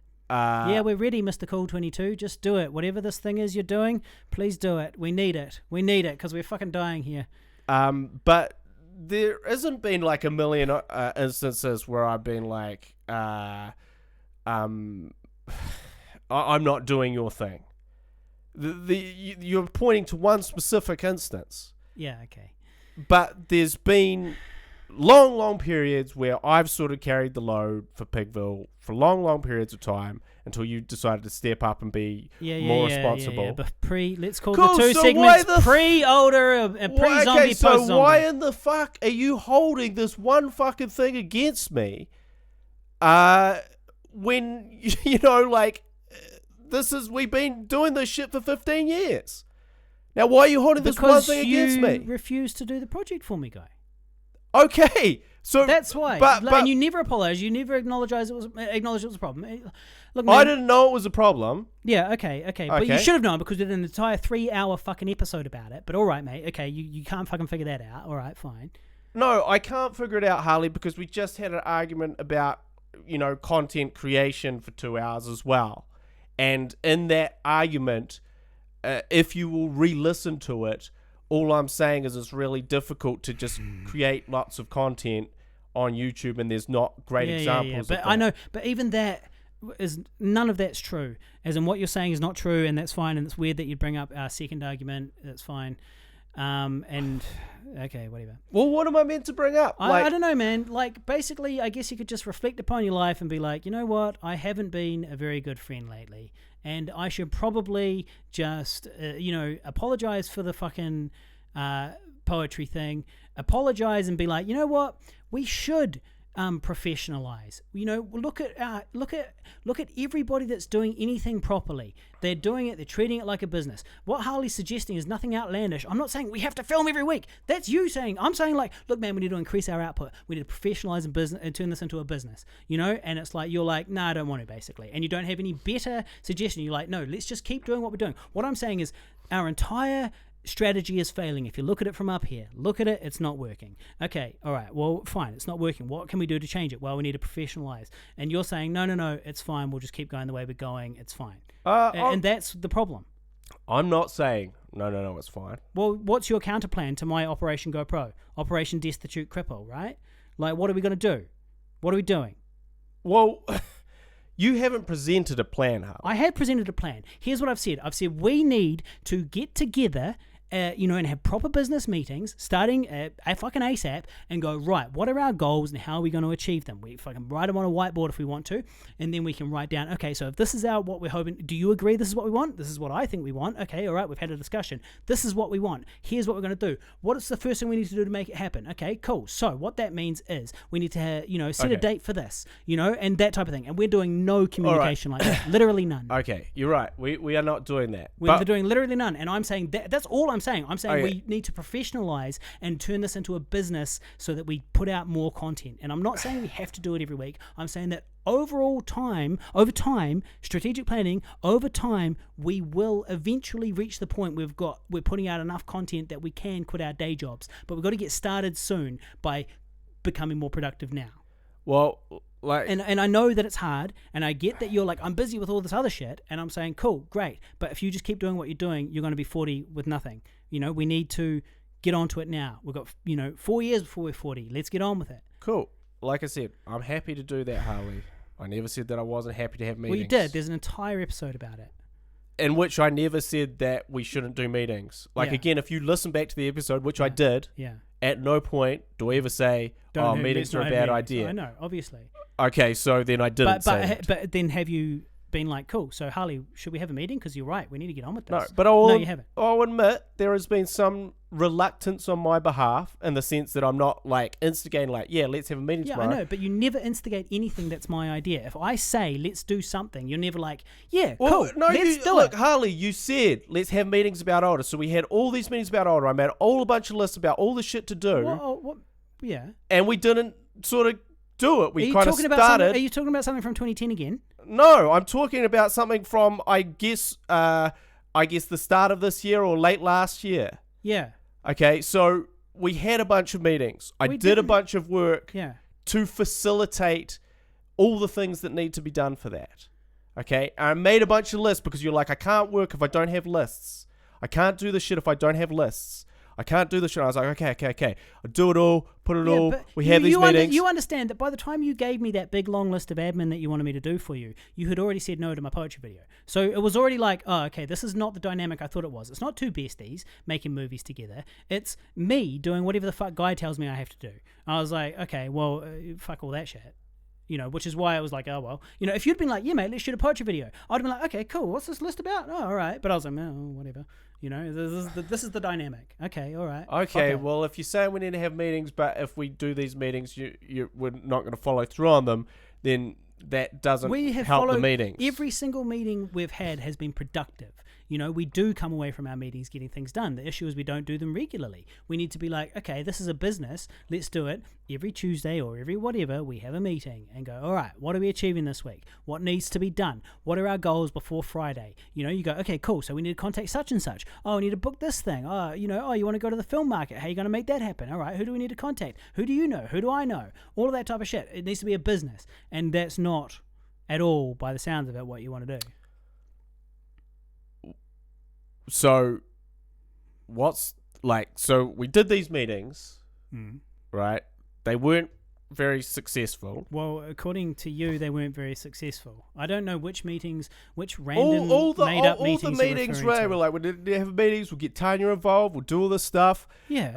But I need all these lists. I need all these things to do. And I was like, okay, cool. And shit got done. Yeah, things did get done. Yeah, but there's a lot of things to do. Yeah. And it's like things run out of steam. Okay, sure, we didn't get the fucking movie finished, but obviously the dynamic's not that great at the moment. So why would the movie get finished? But there's a lot of admin there that just didn't after those meetings. Yeah, okay. So you're saying don't have meetings? No, I'm not saying that. Okay, so you're saying our meetings are not we don't act on our meetings, so why have meetings?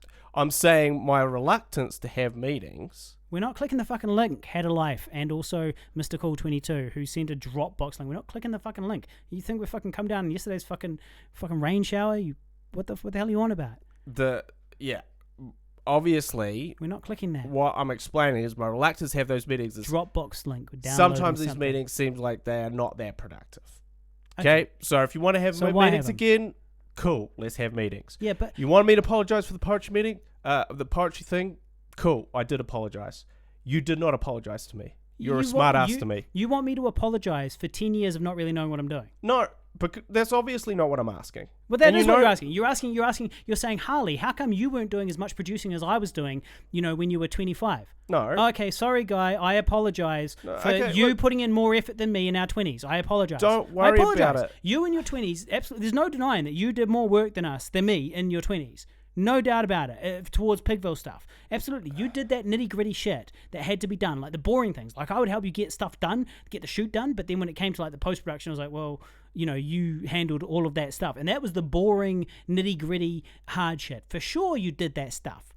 But, I mean, we're literally talking about something from 10 years ago, which has changed. More than 10 years ago, which has changed. Honestly, I was doing my best at that time. In my mind, I was doing my best to enable you. And it was like, yeah, of course I'm not going to be doing all this fucking boring admin shit. But who is then? Just Guy. You, because it's your fucking movie and your But career, you keep saying it's your movie, your idea, and then you go, well, no, it's a grey area because it was actually something we both came up with. No, not later. I was doing that boring, shitty stuff. You're talking about specific projects. You're talking about WCRP and the project. You're saying, well, you helped write those too. Therefore, they're half your project. Well, great. I did heaps of work on those. I didn't do the post-production. And there was heaps of shitty grunt work that you didn't do producing of them. I did do heaps. That's the problem, is you don't understand what I do. So you go, oh, Harley's not doing anything. But he is. He's organising things and he's knowing people, which is what we've been through. Okay, it's like that shit wouldn't have happened if I wasn't doing that stuff. So it's like you were doing more work, but you wouldn't have been able to do it without me. So it's still, I was doing things. And yes, I was doing less, and I apologize for my lack of experience at that time. But, I could have done more in hindsight. But fuck, I can't change the past. And at the time, I was doing a lot of stuff. This is not recent. You're talking about 10 years, more than 10 years ago, for crying out loud. Well, no, I'm not talking about more than 10 years ago. You're talking about 10 years ago. We're We're having a 36. conversation about... Yes, so at 26 we're talking about. Yeah, 27, 28. Yeah, that's where I started doing more stuff. So you're talking about up until then. I'm talking about when we started doing older was the first time that you stepped up, which was 29. But that's really unfair to say that all of those other projects, which would not have happened without me, were the first time I stood up was older. Fuck off. That is bullshit. Like, that's fucking just crap. It's just that I was not doing all the nitty-gritty shit that you wanted me to do. Yes, but the nitty-gritty shit makes the movie happen. So does fucking knowing people. So does organizing shit. But if someone does the nitty-gritty shit all the time, and someone doesn't, and the nitty-gritty shit is part of what you both have to do, except only one person does it, then that's a problem, Harley. Okay, Guy, I'm sorry that in my 20s you did a higher proportion of the work than me. Though I did still work a lot, and I don't want to make it sound in any way like I was not working, because I was. I apologize that I did not do as much of the admin stuff that you wanted me to do. You got pissed off that I wasn't your fucking alarm clock. You're on literally WCRP. talking about something about when we were 23. We were 22. Like, God. Right, but... Get over it. What are you talking about? But you understand that wasn't like a isolated incident. Sure, yeah, okay, I should, and we've been through this. I should have been doing more of that admin, being driven stuff. But honestly, back then, you were the one that was really driven. You were the one that I was riding your coattails, and that was my plan. I was like, yeah, cool, sweet as. Guy wants to make movies. He's leading the charge, all right. If you had stopped then, I would have stopped then. That's the way it is. But really, our strength was in our partnership. And then later on, I changed and grew and learnt more stuff and took on more responsibility and got better. But you're kind of trying to give me shit for basically the period when I was growing, when I was in my 20s. And it's I'm not really trying to give you shit. Well, you're bringing it up. I mean, we're talking about my poetry video, but Yes, we're not. We're talking about you and being 20 and being upset that I wasn't helping you enough. Well, a decade is a long time. For starters, a decade is a long time, whether or not you acknowledge it. Whether or not you acknowledge it, that shitty grunt work, over a 10-year period is really a lot. Irrespective of that, again, you kind of went off, on a cruise ship while I sort of knuckled down and, created a script and an opportunity to create a feature film, which I then, fought tooth and nail for you to be the star of, while you didn't do anything, while you were just off. And I have an email from you that said, if you ever get anything off the ground with Zoe as a producer, I will blast off in my rocket ship from my cruise ship and fly over there to help you out. And I did. Yeah, and as in total disbelief that I would ever get anything off the ground with someone who wasn't you, and in total disbelief of the project. Fine, Guy. I don't understand why you're bringing up a random obscure email from 10 years ago that I fucking don't even remember. You got to send it to me before the show if you want to talk about it. Like, I don't know what you're on about. Okay, you remember one time you read an email from me where it was like that I didn't believe you, and then you did get but the Harley, zombie film made. it's just fucking congrats, mate. But Harley, this is an accumulation of stuff over a long period of time. That you weren't doing, and if you now why are we still talking about 10 years ago shit? It's so fucking childish. But what the fuck is going on here? No, what's childish is to hold a grudge because I said no to a poetry video. Guy, you didn't say no to a poetry video. You let down your friend who asked you to help him by saying no to a poetry video. Your friend asked you to help him on a project that he was very passionate about, and you were not only unsupportive of it, you were so unsupportive that you literally said no when you had nothing else going on and no other big plan. It wasn't that's that not you had true. It wasn't you were so busy. Yeah, that's not true. It is true, Guy, because there's true. fucking flexibility. We'll film it when we want to, so don't give me that shit. Yeah, but go back and listen to the fucking episode. We'll film it when we want to. You said no because you didn't want to do it, and you did not support me, Guy. Yes. And that was the first moment in my life when I was like, oh shit. Okay, guy bro, but this really is serious, is not going to help me make something. Yes. After all the things I've helped him make. And all the things you didn't fucking help on that you are now not talking about. So you were punishing me when I wanted to No, make a poetry video. I'm not You were punishing punishing you, bro. me. What I'm saying For is... not helping you in my 20s. What I'm saying is, if I had your shitty fucking attitude... Yeah. If I had your fucking shitty childish attitude... When? Which is, if I say no to this one fucking thing... Then this guy's a fucking prick, and I'm not gonna. Who I called give you up. A prick? You're calling you a prick. Okay, Harley. Okay, Harley. If this person says no to this one thing and lets me down this one time, he's not a good friend. He's let me down, and I'm gonna hold this grudge for 2 years. That is literally what you have just said on this podcast, right? No. Now, if I had that same attitude all through my 20s, I would fucking hate your guts. Okay. I would hate your guts right now, but I do not hate your guts. Yes, but the because issue I is understand we all grow and learn. Never fucking appreciated what I was doing, so that's why you never gave up. Was because I was doing all that shit that you needed me to do. So it's kind of not really the same comparison. Harley, there was many things I needed you to do. Yeah, and I was doing a lot of them on every single one of those projects that you did not do. Would any single project of yours be out if I had not made it happen? And every single time I was like, fuck. Harley is not coming about on this one. I guess I'll do it. Yeah. And that thought and that thing, I repeated over and over in my head. So then when on every single fucking project, but I didn't go. Fuck Harley. He's let me down, so I do not forgive him for 2 years for this isolated instance, or this isolated incident, fine. So or this incident, and incident, and on and on and on, because it went on and on and on, Harley. Yes, okay. It went on and on and on, okay? And I did not hold a grudge. So now... Okay, so you didn't hold a grudge. It's fine. We get it. Okay, cool. So we fast forward to now, and you are holding a grudge. Yes, Guy. I'm holding a grudge that you never helped me. I helped you on every project, even if I didn't do as much admin as you wanted. That's right, Harley. I still enabled you, Guy. This time was a legit hard no. Not because you were busy, not because there was some real good legit excuse. Oh, no, I was busy. Okay, that's fine, but not some big legit excuse. That, because we can set it whenever we want to, so you're not busy. We can shoot it whenever we want. Now, you said no, and it was a hard no. I couldn't believe it, that I am one half of a producer-director duo, and my best friend is a director, and it's not very often that I come to him and go, hey, Guy, can we please shoot this? And I came to you wanting to shoot something, and you gave me the hard no, and apparently either because you just think poetry's too uncool, or because you were punishing me for my 20s. No, I wasn't punishing you for your 20s. Okay, so Harley, it's what one I'm of saying those. is... Okay, so it's just no because you just didn't want to do it. That's fine. It was... So yes. and that was a big letdown for me because I could not believe that after everything I have done. And so that is why now, we're not really working as a good duo because we're not doing things for each other. We're doing whatever you want to make, and that's what we make. Cool, but Harley, I could attribute many things to you letting me down. Yeah, right? Okay, that's fine. Okay. And yet you won't acknowledge that everything we make is what you want to make, and I help you. No, because, well, for starters, that's not true. It's mostly true. We just said there was a whole bunch of things in a grey area. What's the next feature film you're working on?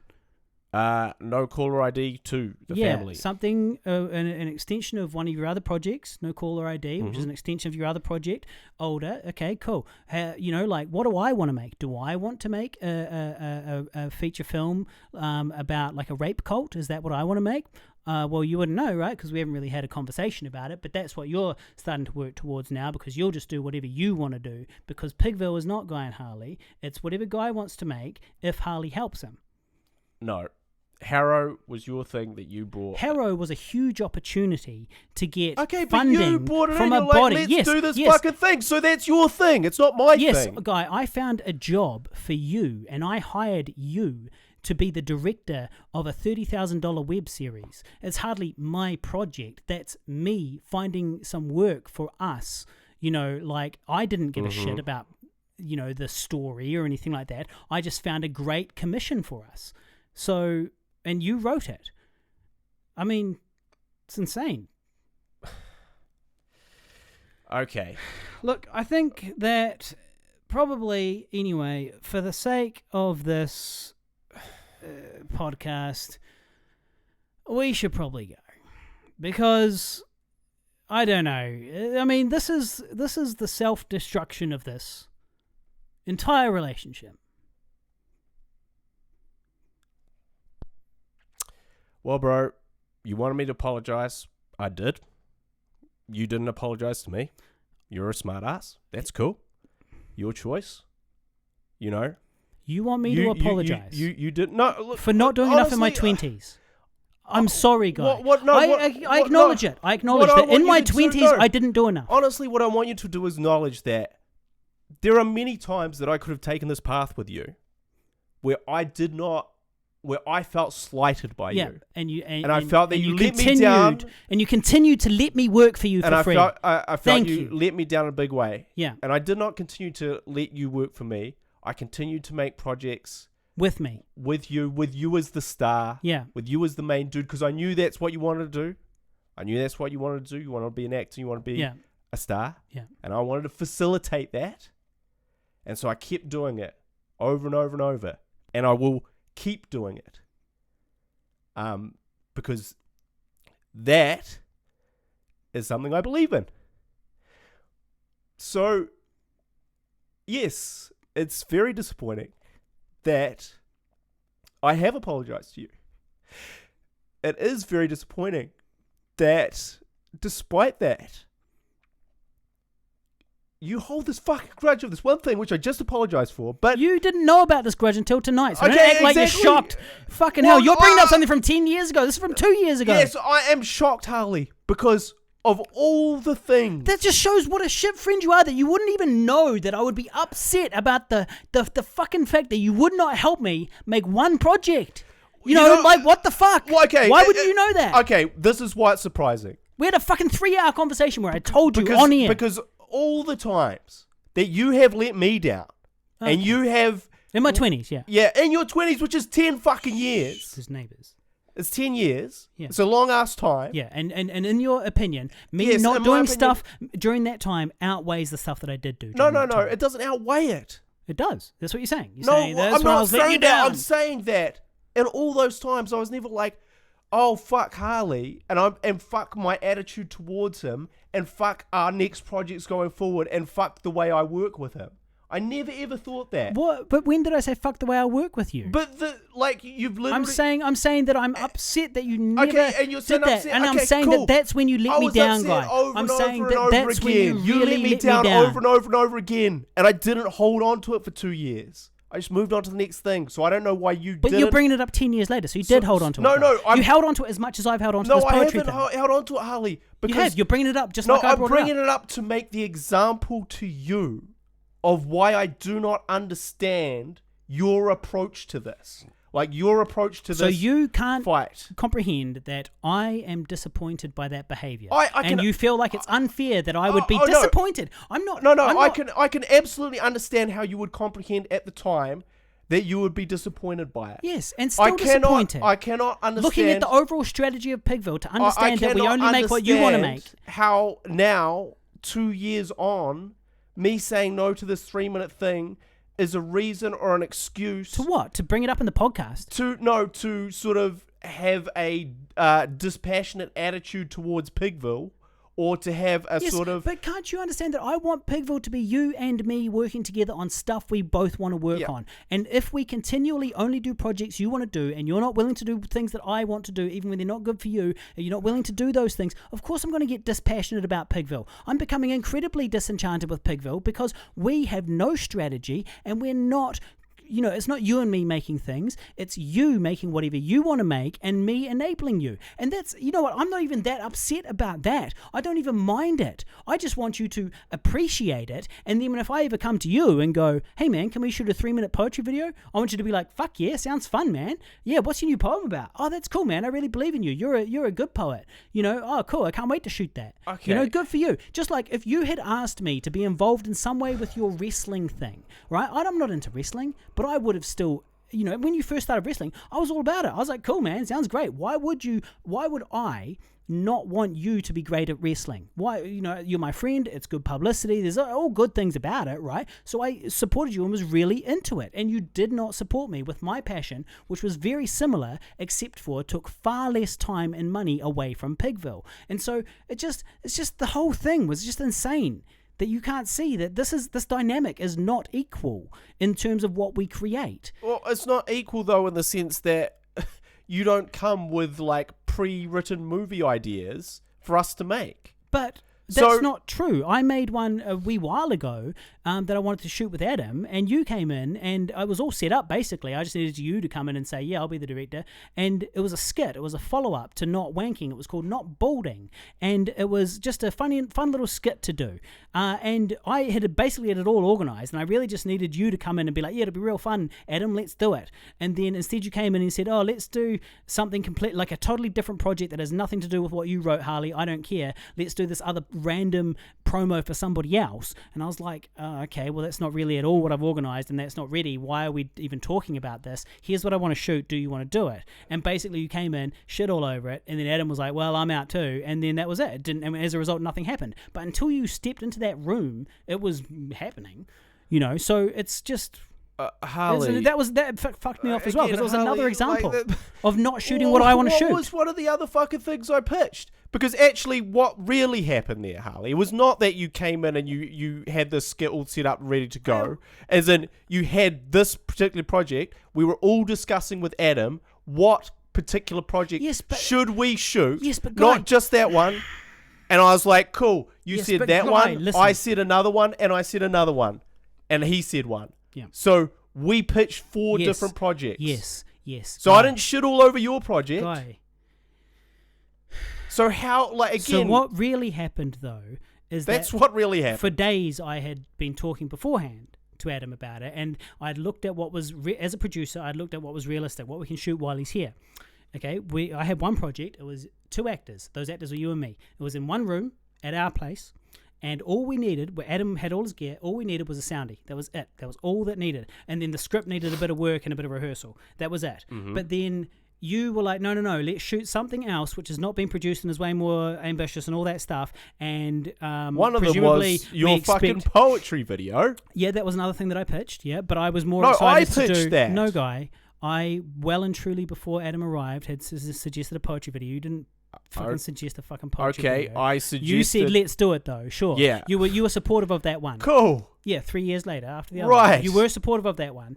But not that supportive, because you then said, no, actually, I want to do this other promo thing. I didn't. So I said what I actually said and what the argument was around, or not argument, but what was is Adam has a red camera. This is a very expensive camera. So you didn't think it was worth shooting a silly little skit with it because it would look too good. The gear was too good to squander. No, it would look too good. It was too good to squander on the skit. We should shoot something more cinematic. Like this is a red camera. But that wasn't what was produced. That wasn't what was organised. We're not going to have a red camera.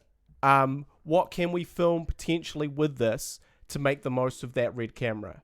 Not your project or my project or our project or anything. But Guy, you have to understand that I don't give a fuck about the fucking camera. Who gives a shit? But okay, me and Adam. So that's 2 other people that are not you, Harley. Yeah, okay. Cool. But Guy, you have to understand. So that was the conversation. Yes, but fuck, Guy, you have to understand. You didn't organise a shoot. I did. I organised a shoot for a project I had in mind. Now, what camera Adam brought with him is fucking irrelevant. I don't give a shit as long as it records, right? I had organised a shoot.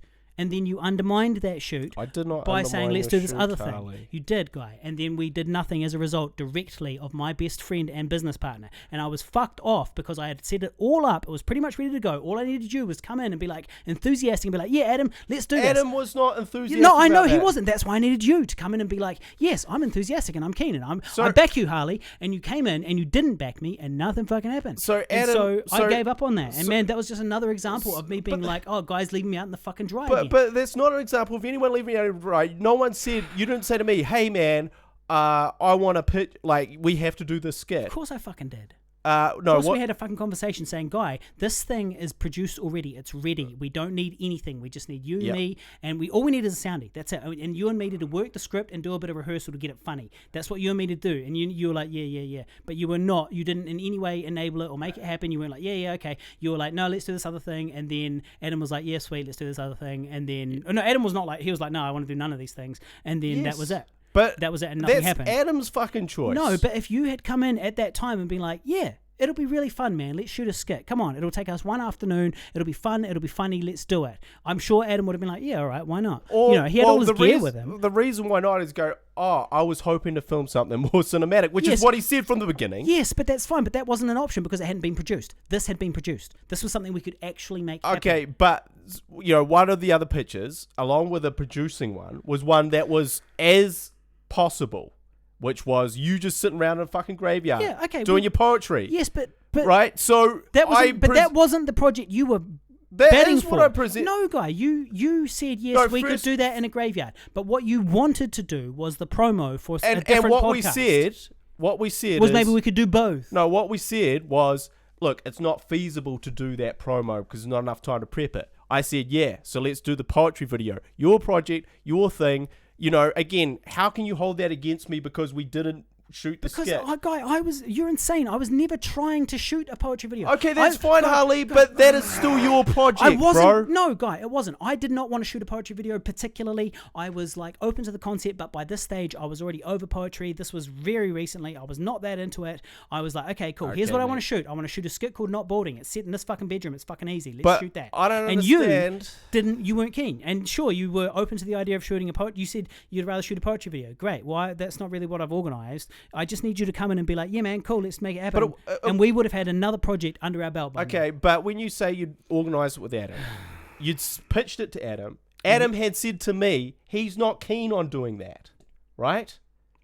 To me. Yeah, cool, not man. to you. Yeah, right. So you hadn't fucking organised it. So that's bullshit. No, it had been organised in the sense that it was written, the location was sorted, the actors were sorted. We just needed to... And the poetry video was written. No, we just needed... No, it wasn't. There was no concept for the poetry video. Shoot it in a fucking graveyard. That was the only concept. This was written. This was an old script that had been around for 2 years, that had been through a couple of drafts, and it was ready to go. It was you and me in a bedroom. All we needed was to convince Adam and get a soundie. That was all we needed. Adam and a soundie. That was it. And I needed you to be part of the team and come in and go, yeah, cool, let's make this whatever it is happening. I don't even care what it is. I'm going to help my friend Harley make whatever he wants to make. Sweet, mate. But I'm not a mind reader. No, but we had a fucking conversation. The conversation was on... you stuck to your guns. We should shoot this promo for somebody else, and nothing happened. I didn't stick to my guns. Those are the facts. No, I didn't stick to my guns. That's not what happened. What happened was, I was like, hey, what about we try and shoot something bigger because it's a red camera? And it was like, no, that's not feasible. It hasn't been produced. That's not feasible. But we can shoot this thing. We don't have shoot time. And I was like, okay, well, we could do the skit. Also, what about this idea? And Adam didn't want to do either. Yeah. That's the true fucking story. Yeah, I get that. I know that Adam said no. So what I'm saying is that at that time, if you had come in and said, nah, let's do the skit. That's very speculative, Harley. I think that we would have had a much bigger chance. But that is really just speculating. Literally and then everything you say is speculation. No, that's total I'm not speculating when I say that if you... I've got fucking neighbours. Cool, Jesus. Man. I'm not speculating when you say, hey, if you'd come on board and really sold this, he would have got on board. He would have probably still said no because his fundamental base issue was that the skit was not cinematic enough. That's why he didn't want to do it in the first place. So you did not have a shoot organised. So his options were shoot something or don't. Yes. Because one thing had been produced and he did not want to shoot something. Yes. But that's cool. That's his choice. That is his choice. And it is his choice. But I feel like if you and me as a team, as a production company had gone to him and said, look, man, we're both really enthusiastic about this. We think it'll be funny. We think it'll be good. I reckon you should do it. I honestly think that Adam would go, all right, why not? We've been shooting shit for 10 fucking years. Why wouldn't I shoot at this for an afternoon? Because it's too much effort and he's got better things to do with his time. He was keen to shoot something. Yeah, he wasn't. Yeah, he was keen to shoot something. Yes, not that skit. Yes, okay. So we pitched the skit to him. He didn't like it, so he's not keen to shoot that. He did not like it, man. He was okay with it. Okay. That's not what he said to me, bro. Then it was like. No, what I'm saying is, no. We had private conversations too. Okay. So he wasn't keen to shoot that. Okay. So what do we do? So the ultimate thing here is, I didn't back you. Yeah, because I didn't know. Well, I was pitching something I thought you'd want to do, which is a poetry video, because as we've just made very clear, that was something that was very important to you once upon a time. So I thought I was pitching something you wanted to do. I was trying to appeal to what Adam wanted to do, which was do something more cinematic than the skit. He didn't want to do the skit. Yeah. He said he didn't want to do the skit. He said that to me. He said that to you. Okay, all right, yeah. Okay, so holding that against me is not fucking fair. Guy, I'm not holding that against you. You fucking brought all this up. I did not bring that up, Harley. You didn't bring up that specific example, but you were fucking bitching about something, and I can't remember, and I brought up another example of you not supporting me, which was that. And that's not fair to bring up. Well, it is, Guy, because I sincerely believe that if it was you and me against the world, that we would have convinced Adam. But it's not you and me against the world. It's, Adam's not that keen, so I'm going to, just So I'm going to try and pitch another project yeah, starring fucking Harley, that's Harley's own writing, that Harley likes and is engaged with. This is ridiculous to suggest. I pitched it, Guy. I said to Adam, weeks or months beforehand, yeah, when you come over, maybe we can shoot a poetry video. And then you were just okay with it. That's all that happened, was you were like, yeah, sure, let's do that. No, and then thank you. And then I was like, hey, this is what we could do. This is how we could do it. Okay. Look, we're going in circles. Well, it's fine, man. It's fine. Well, it's not fine. It's not fucking fine, bro, because you won't forgive me for something that I did 2 years ago that I just apologized for. Is that honestly how you're taking? That's your takeaway from this. You let me fucking down, and then Harley's a bad guy for being upset that you disappointed me so badly. I didn't say you're a bad guy. I actually just fucking apologized. Yeah, and it was so fucking sincere. It was a lot more sincere than your one. Yeah, mate, because I'm not fucking sorry. I know. For learning in my 20s. And I'm exactly. You know what I am sorry for? Fucking putting in all that fucking work that you obviously don't even notice. It's like, fuck. This is bullshit, man. What work don't I notice, Harley? Well, literally everything I did in my 20s. Literally everything I did in my 20s for you is undone by the fact that I didn't do as much admin as you would have liked. Despite the fact that our productions wouldn't have happened. It's not just They wouldn't have happened if I wasn't backing Harley. You. Yes, okay, it's a the nitty-gritty. million It's the fucking things. It's the shitty stuff. It's the shitty stuff. I get it, man. Yes. I get it. Yes, if you don't do all the shitty stuff, yes, then I didn't do the shitty stuff in my 20s, but you don't notice the good stuff. And it's like I for noticed you, the it's good been stuff. undermined. For you, me in my 20s not helping out enough.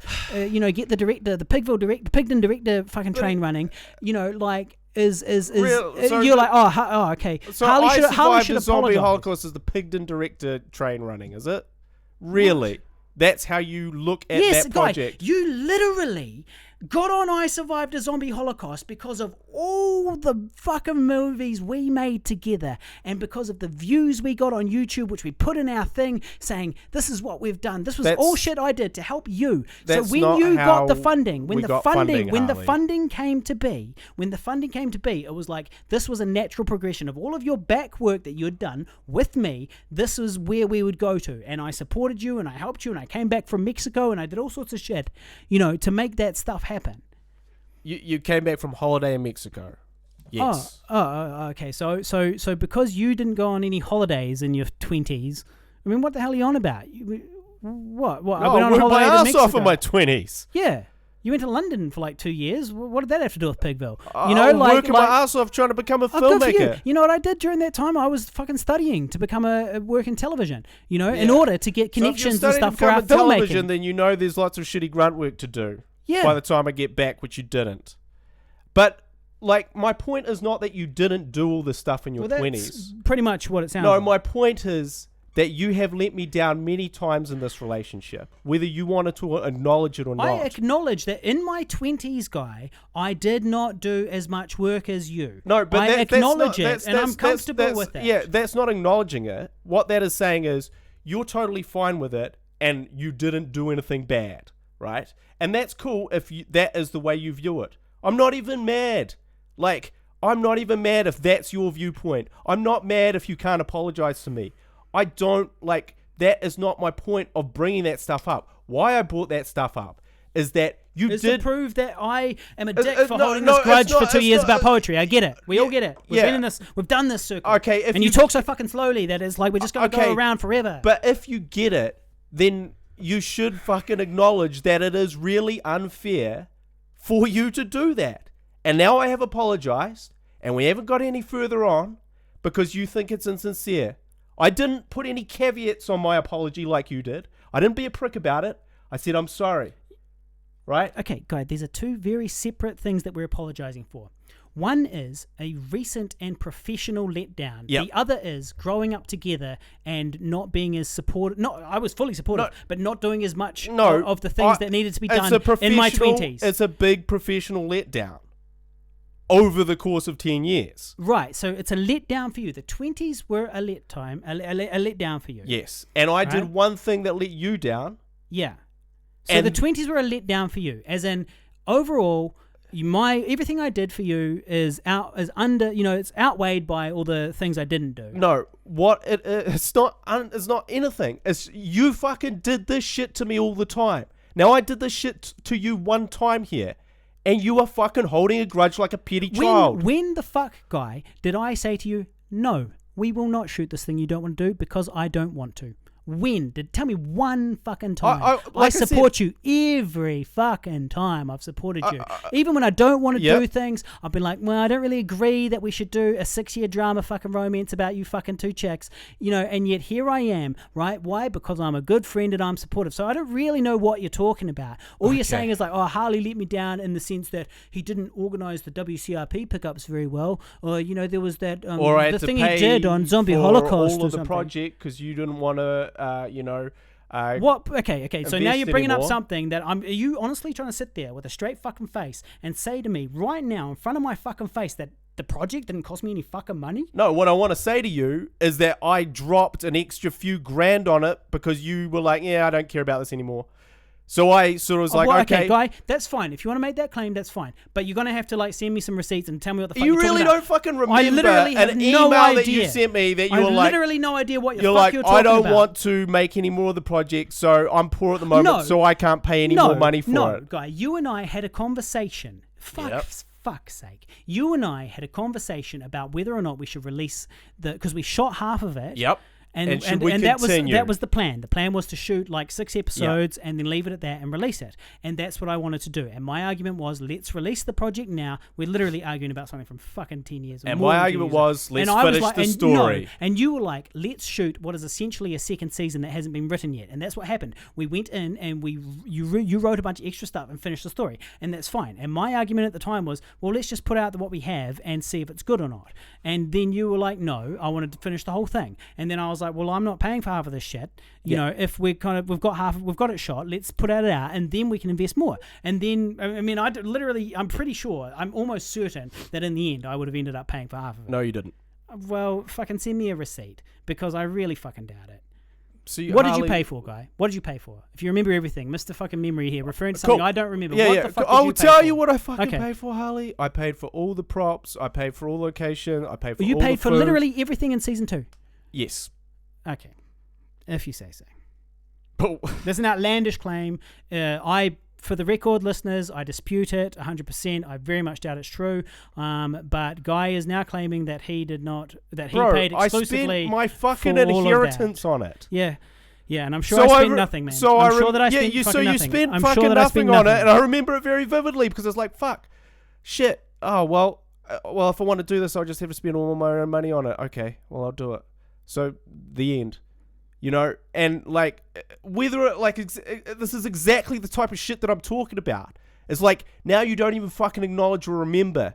But to me, I don't remember a random thing you're bringing up now. Send me the fucking email. You're right, Harley, but it was a very significant thing to me at the time. Okay, your poetry was a very significant thing at the time. So you do hold a grudge. No, what my point is, I could do this all fucking day. I've got fucking neighbors. Stop yelling. I could do this all day with this shit.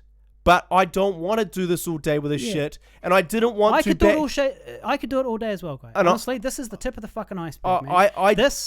I did not want to because it is silly to hold... You're wrong. We need to communicate about all of this stuff. We need to have meetings and go, we need to reassess our fucking friendship and look at this and go, what are you getting out of this? What am I getting out of this? What are our goals? What do we want to achieve? What are we willing to do for each other?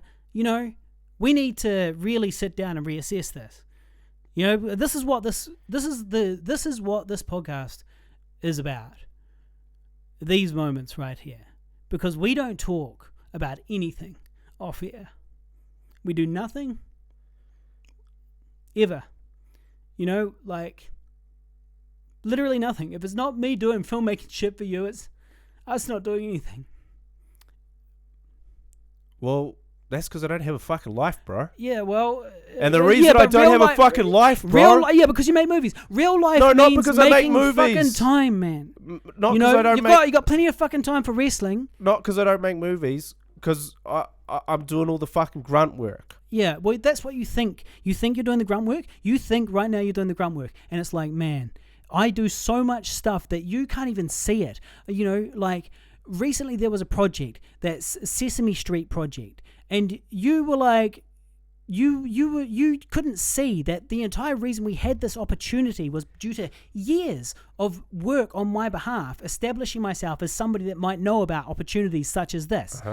But in your mind, it was just like, yeah, Harley found about something, whatever, you know. It wasn't like important, and it didn't acknowledge that for these things to come up, I have to do a lot of work to get to that point. So you are doing a different type of grunt work to me, but they're both equally important. And this is why what we need is me at the fucking helm, Harley niveling Pigville through shit, while you work just as hard as you are, but we as a team have a direction now. And that direction is being led by the producer, who is, that's the circles he's working in, and this is what he does. And you work just as hard is what you're already doing. That's what we need to be doing for the future. Capitalizing on our strengths and weaknesses. You know how to do that post-production stuff. You're the one who would be doing the post-production shit because it's your vision, right? So you handle all of that shit. Meanwhile, I'm the one creating opportunities and connecting us to industry professionals that are going to enable us to make the things that we make, which is what I do all the time. Yeah, but that's grunt work, man. That's grunt work. It's years of grunt work. It doesn't happen overnight. No, it doesnesn't happen overnight, but like... It's more fun than your grunt work. Yes. That's the big issue. It's more fun than your grunt work. But you know And what it's else? less But you know what else? work than my grunt work. That's bullshit. I've been doing this for fucking years. Okay, but See, that's exactly what I'm fucking talking about. You have no idea, man. You have no idea how long it takes. I'm working a job at the moment for a big film festival, right? Now, am I a guy who's real enthusiastic about film festivals? No. I'm thinking about Pigville's future. I'm like, okay, well, as a producer, this is going to enable me to meet a lot of connections and become far more established and reputable as a producer by being associated with this big festival. So that's my main motivation for going along and making it happen. It's all about Pigville, and I'll do it. It's my second year working for them, all with Pigville at heart, as Pigville is at heart with literally every single thing I do. And so, you know, it's just crazy to say that it's not as much work. It is. It's years of work, and I've been doing it for fucking years, and our filmmaking would not exist without my connections and my marketing and publicity and so on. Now, I'm not saying it also wouldn't exist if you didn't do what you do. We're a team, and we've got to work fucking together. Okay. And we both do a lot of work. It's just a different type of work. And my work is more fun than yours, and I'm sorry about that. But to be fair, we are creating your vision. So, you know, if you want to do that grunt work, I will enable you, but you're going to have to, like, do that shit. I'm not interested in doing that post-production shit. You know, I mean, I'll oversee some stuff. The other thing, too, is that you don't even tell me. Like, we don't communicate. So you don't go to me, all right, Harley, here's how the post-production process works. Here's where we're at. Here's what we need. You know, come along with me. You just go, oh, I went into Envy and did some ADR today, or you know, whatever. I'm like, okay, cool. I don't really know what's going on. I have no idea where we're at with post production for Asylum Asylum I think is finished, but for Older, I don't know exactly what it is we're waiting on. You know, I have no idea because you don't tell me. You don't keep me updated. Well, I think I have told you where we're at with Older before. But we need to have meetings and be like, here's where we're at. Here's what we're achieving this week.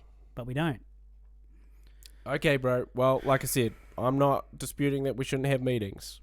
I'm telling you... But you don't want to enable them in any way, shape, or form. No, I'm not even... Okay, every Tuesday night or Wednesday night or whatever you want, going forward from now, Pigville can have a meeting every week and go, what did we achieve last week? What are we aiming to achieve next week? Do we need to register as a business? What do we need to do to increase our output? How can we streamline our post-production? You know, and we set aside an hour a week on Tuesdays to, or whatever, Wednesdays to do it. And we go, cool. Sometimes we'll have to wiggle it around because work might come up. But as long as we do it once a week, it's all good. So when would you like to do the first meeting, Guy? I'm ready. You don't have to look at your schedule, obviously, but I'm ready. Next Wednesday. Well, it probably works for me. I have to check my schedule. But this might be the beginning of a beautiful relationship. Because if Pigville goes ahead and starts having regular meetings and increasing its output, I think that we can conquer the world. I think that between your directorial skills and your work ethic, which allows you to sit down and do that grunt work and get that post-production and stuff done, combined with me working on it and me finding opportunities and enabling and doing all the stuff I do, I think we can really conquer the world. But we need to work together. And if we don't, honestly, I'm about ready. Like if we can't work together, I'm like pretty over this. I'm over it because I feel like I have no control. I'm working towards projects that are not really things that I'm passionate about. And I have no say in what we're doing anymore. And I'm like, increasingly, I'm like, well, I'm getting less and less and less out of this working relationship. So it's, we need to, we need to reevaluate. The first step to... I'm getting roles every now and then and unpaid things, which is fine. I'm glad, but that I'm barely even, that's the thing, I'm barely even acting nowadays, I'm up to fuck all. Well, the dream is dying. The first step, if you want to, do, certain projects, is to write that project, Harley. Yeah, well, I did write a fucking project. There's many projects I've written. I wrote a poetry video. I also wrote Not Balding. I do write projects and make them happen. But I'm saying that you and I need to work together. And sometimes we'll be making your thing. Sometimes we'll be making my thing. Sometimes it'll be something that we both wrote together. And that's fine. And if there's a project which is yours and not mine, such as the documentary about your uncle, well, that's okay. It can still go under the Pigville banner. Let's do it together. I'll help you. I'll enable you. Let's make it happen. It's nothing to do with me, but I support you and encourage you as my best friend, and long-time business partner, your creative partner. It's like, obviously I'm happy to make that like a Pigville thing, but it needs to be that when I want to make something that's completely irrelevant to you, that you go, oh, well, shit, I guess this is relevant to me because it's Harley that wants to make it. And he's my best friend, and I've been making movies with him for a long time, and I support him. Right. But you have to understand that if I say no to a project, for instance, your poetry video, I may be thinking about the 3 things that I'm in the middle of editing. Yeah.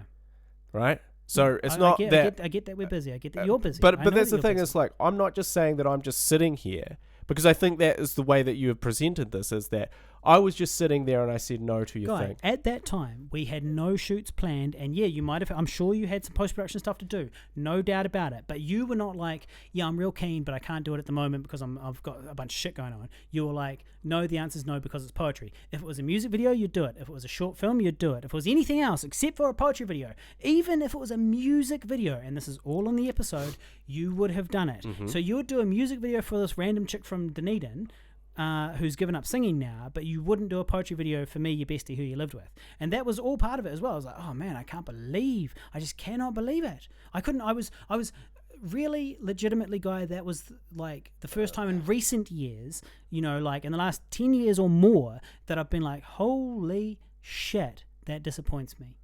And it's fine to disappoint you. Well, it is. I guess it's okay. But I feel like the issue for me was not that it was because for a legit reason. It was because you didn't believe in the project. You didn't want to do that type of project. And that's fine. You don't have to want to do everything. But if I want to make it, I do feel like there is some obligation to go, well, yeah, my producing partner wants to shoot something. It'll be one afternoon. Let's do it.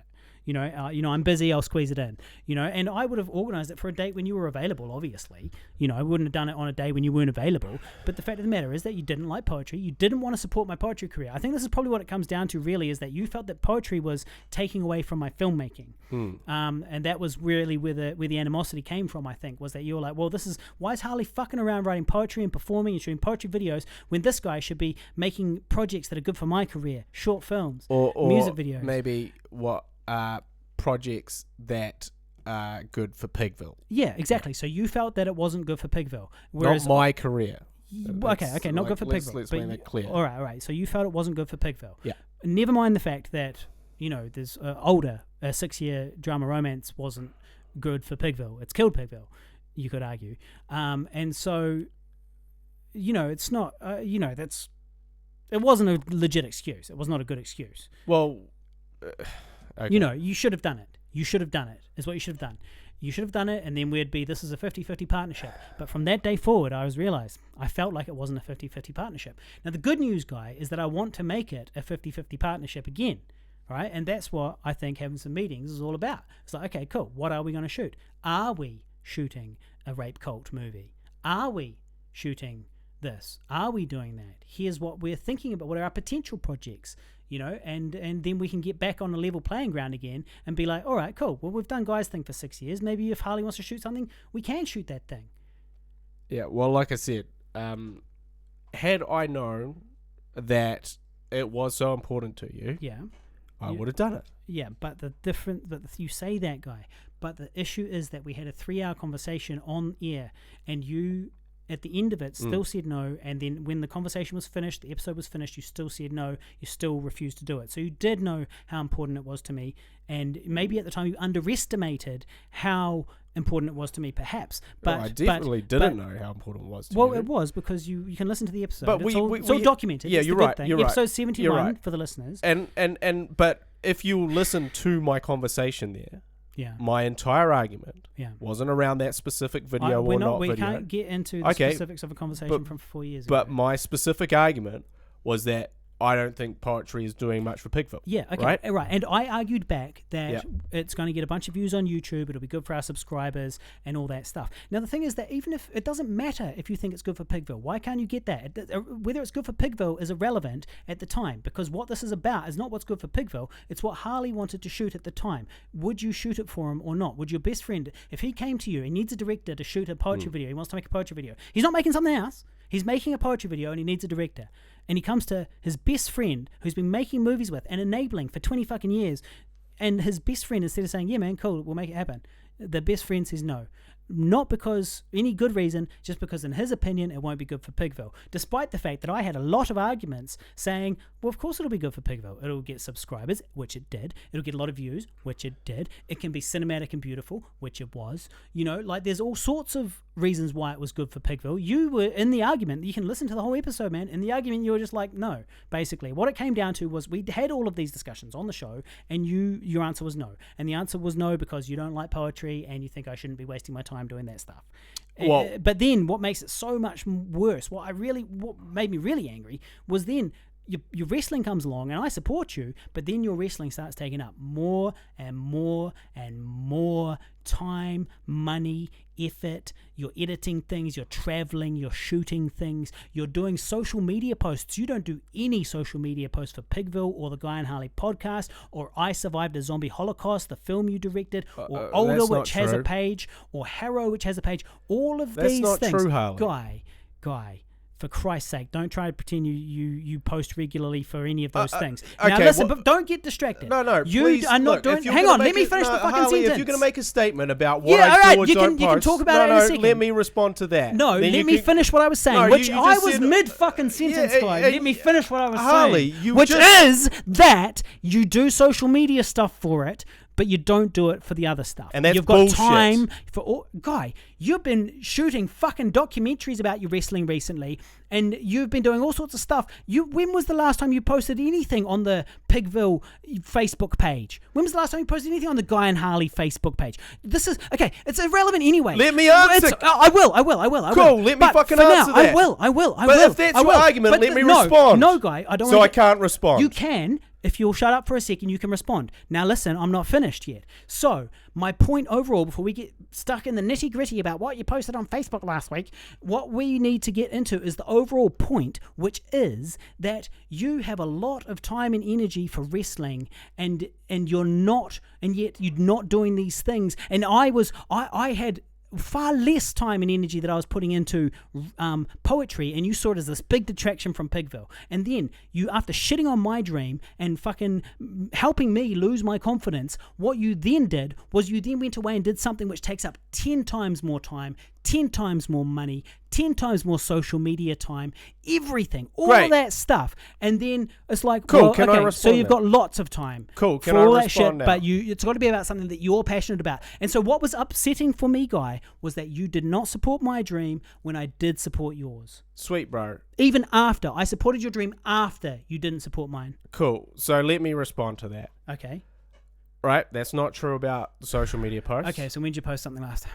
So the last time I posted something was when Harrow was coming out, because I had something to post about. Okay, that was a year ago. Cool. That was literally, actually it was more than a year ago, yes, right? you're right. Okay, so Guy, we can't say that you're helping with the social media. Because when was the last time you posted for Alex Savage? 2 days ago, yeah, right? But when did I have an event for Alex Savage? Who gives a fuck? Fucking 2 days ago. Okay, guys, so stop whenever yelling. whenever there is something to promote. Okay, guy, how many fucking episodes of this podcast are there? Cool. 145, mate. And, One yep. came out last week. Did you share it? Yeah. And Did so, you post yep, on the Guy cool. and Harley so podcast can I page? please respond? So the reason I don't share the Guy and Harley podcast It's because we talk about bad shit. is that specific reason that we talked about at the beginning about this Facebook thing. Otherwise, I would share it. If this was just if Facebook was just my circle of friends, I would happily share it. I don't do anything as Alex Savage that is like fucking crazy and inappropriate, or have 4-hour arguments on apart from those big gay undies wrestling matches. Okay, and see that's the thing is like you want to make remarks like that, and that's cool. I don't care. Like, you want to burn my shit? I don't care. But like, guy, you're the one burning shit. I'm the one. I'm just coming back. I'm just fucking swinging wildly and trying to come back. After the shock of being fucking blindsided. 2 years ago. Yeah, 2 years ago. One time. No, guy. We have some very serious discussions to have about several occasions and several things that have been bothering me for a long time, where I felt like this relationship is no longer working because of you just bumbling through life and not paying attention to how your actions affect anybody around you. Right. But there is a lot of things, Harley, that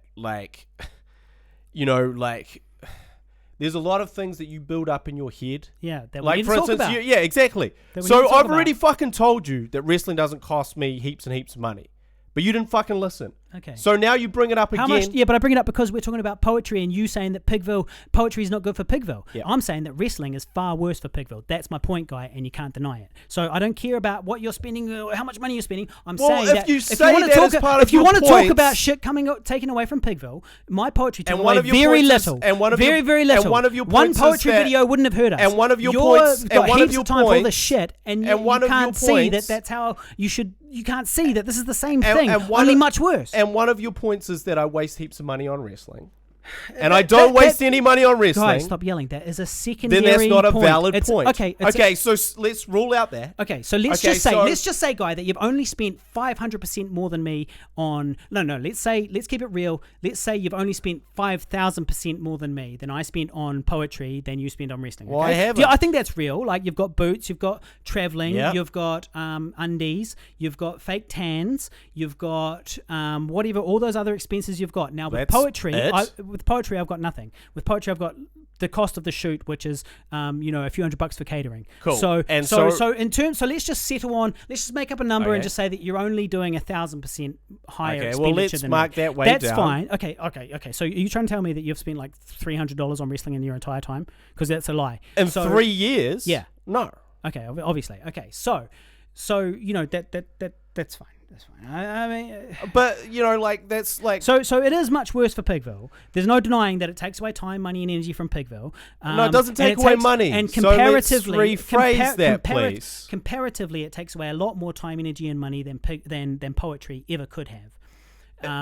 It doesn't take money away from Pigville, but it takes away a lot more than my poetry would have. Right? As in we're talking about me spending my time on things that are not Pigville related, such as poetry videos. That's what we're talking about here.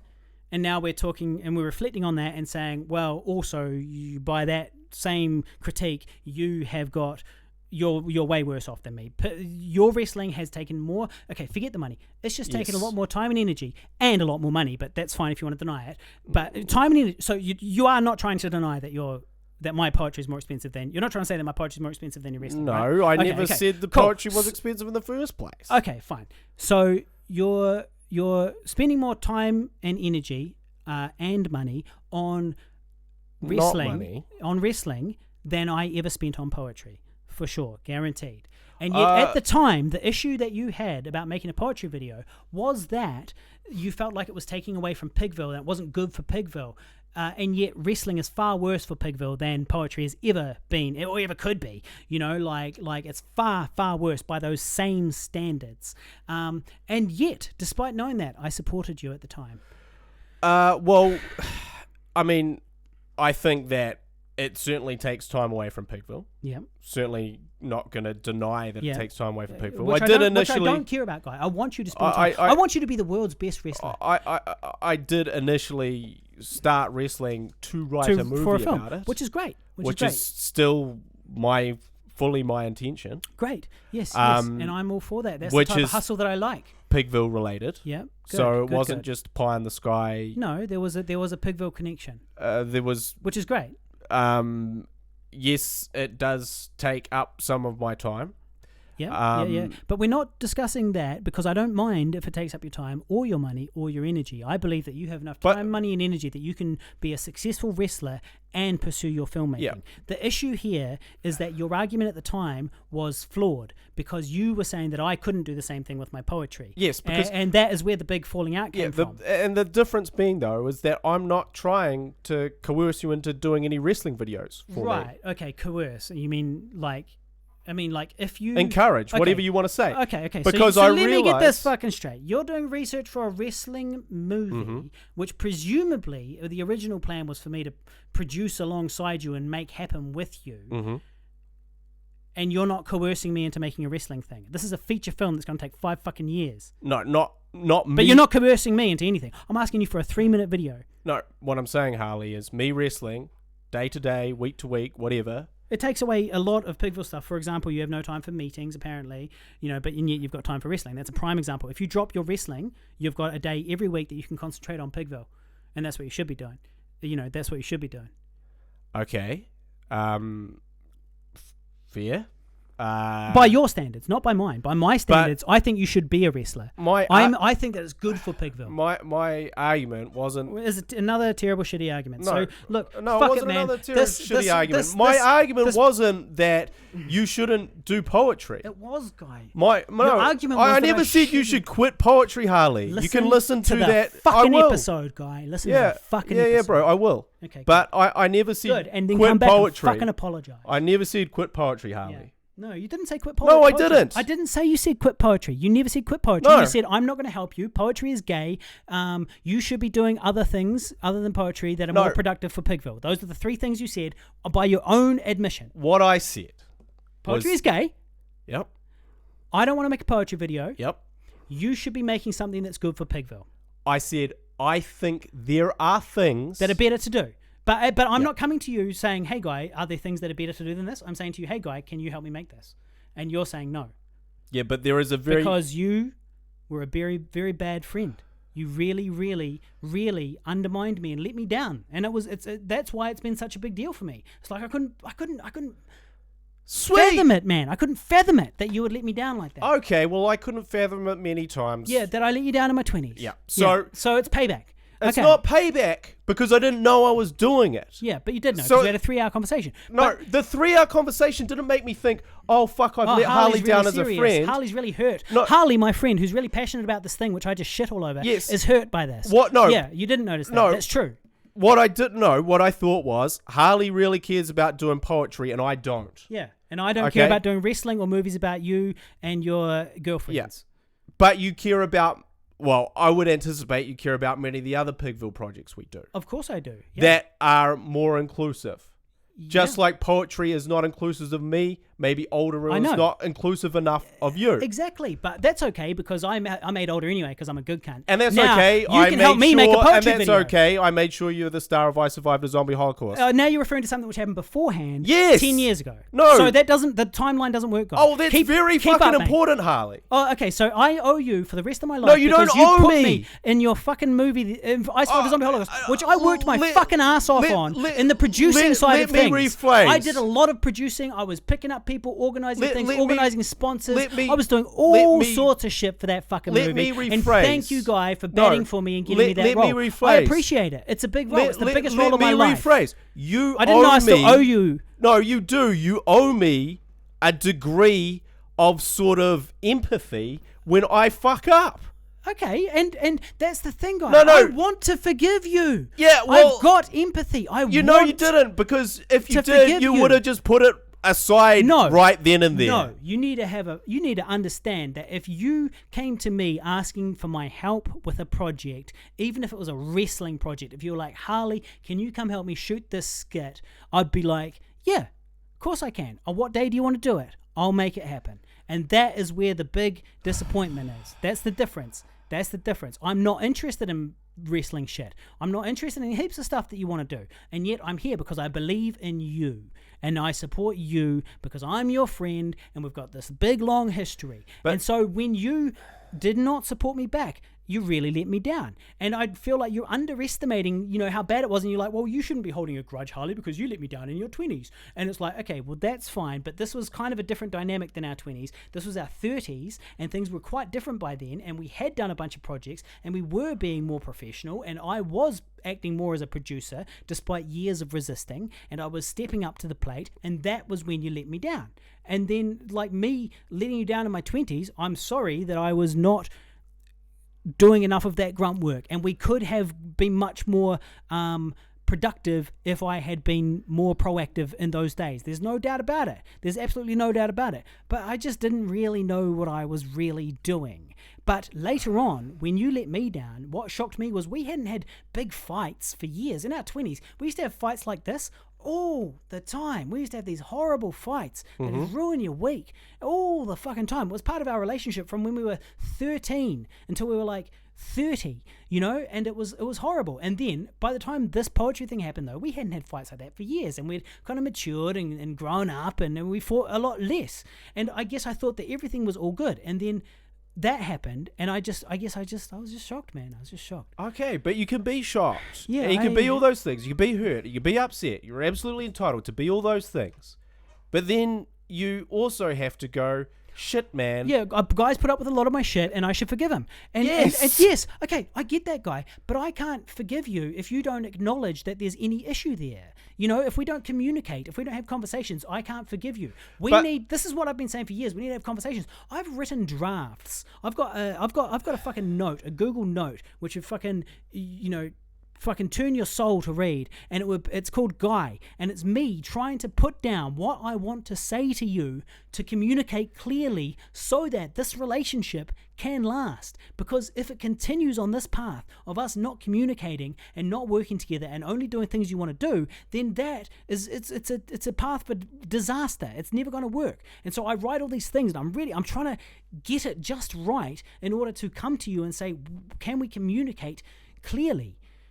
And so that's why we haven't spoken about me being shit in my 20s. Well, it's because we don't fucking communicate about anything, man. We don't communicate about anything. We communicate about very little. Fucking hell, we're getting a lot of followers on Twitch from people enjoying us arguing.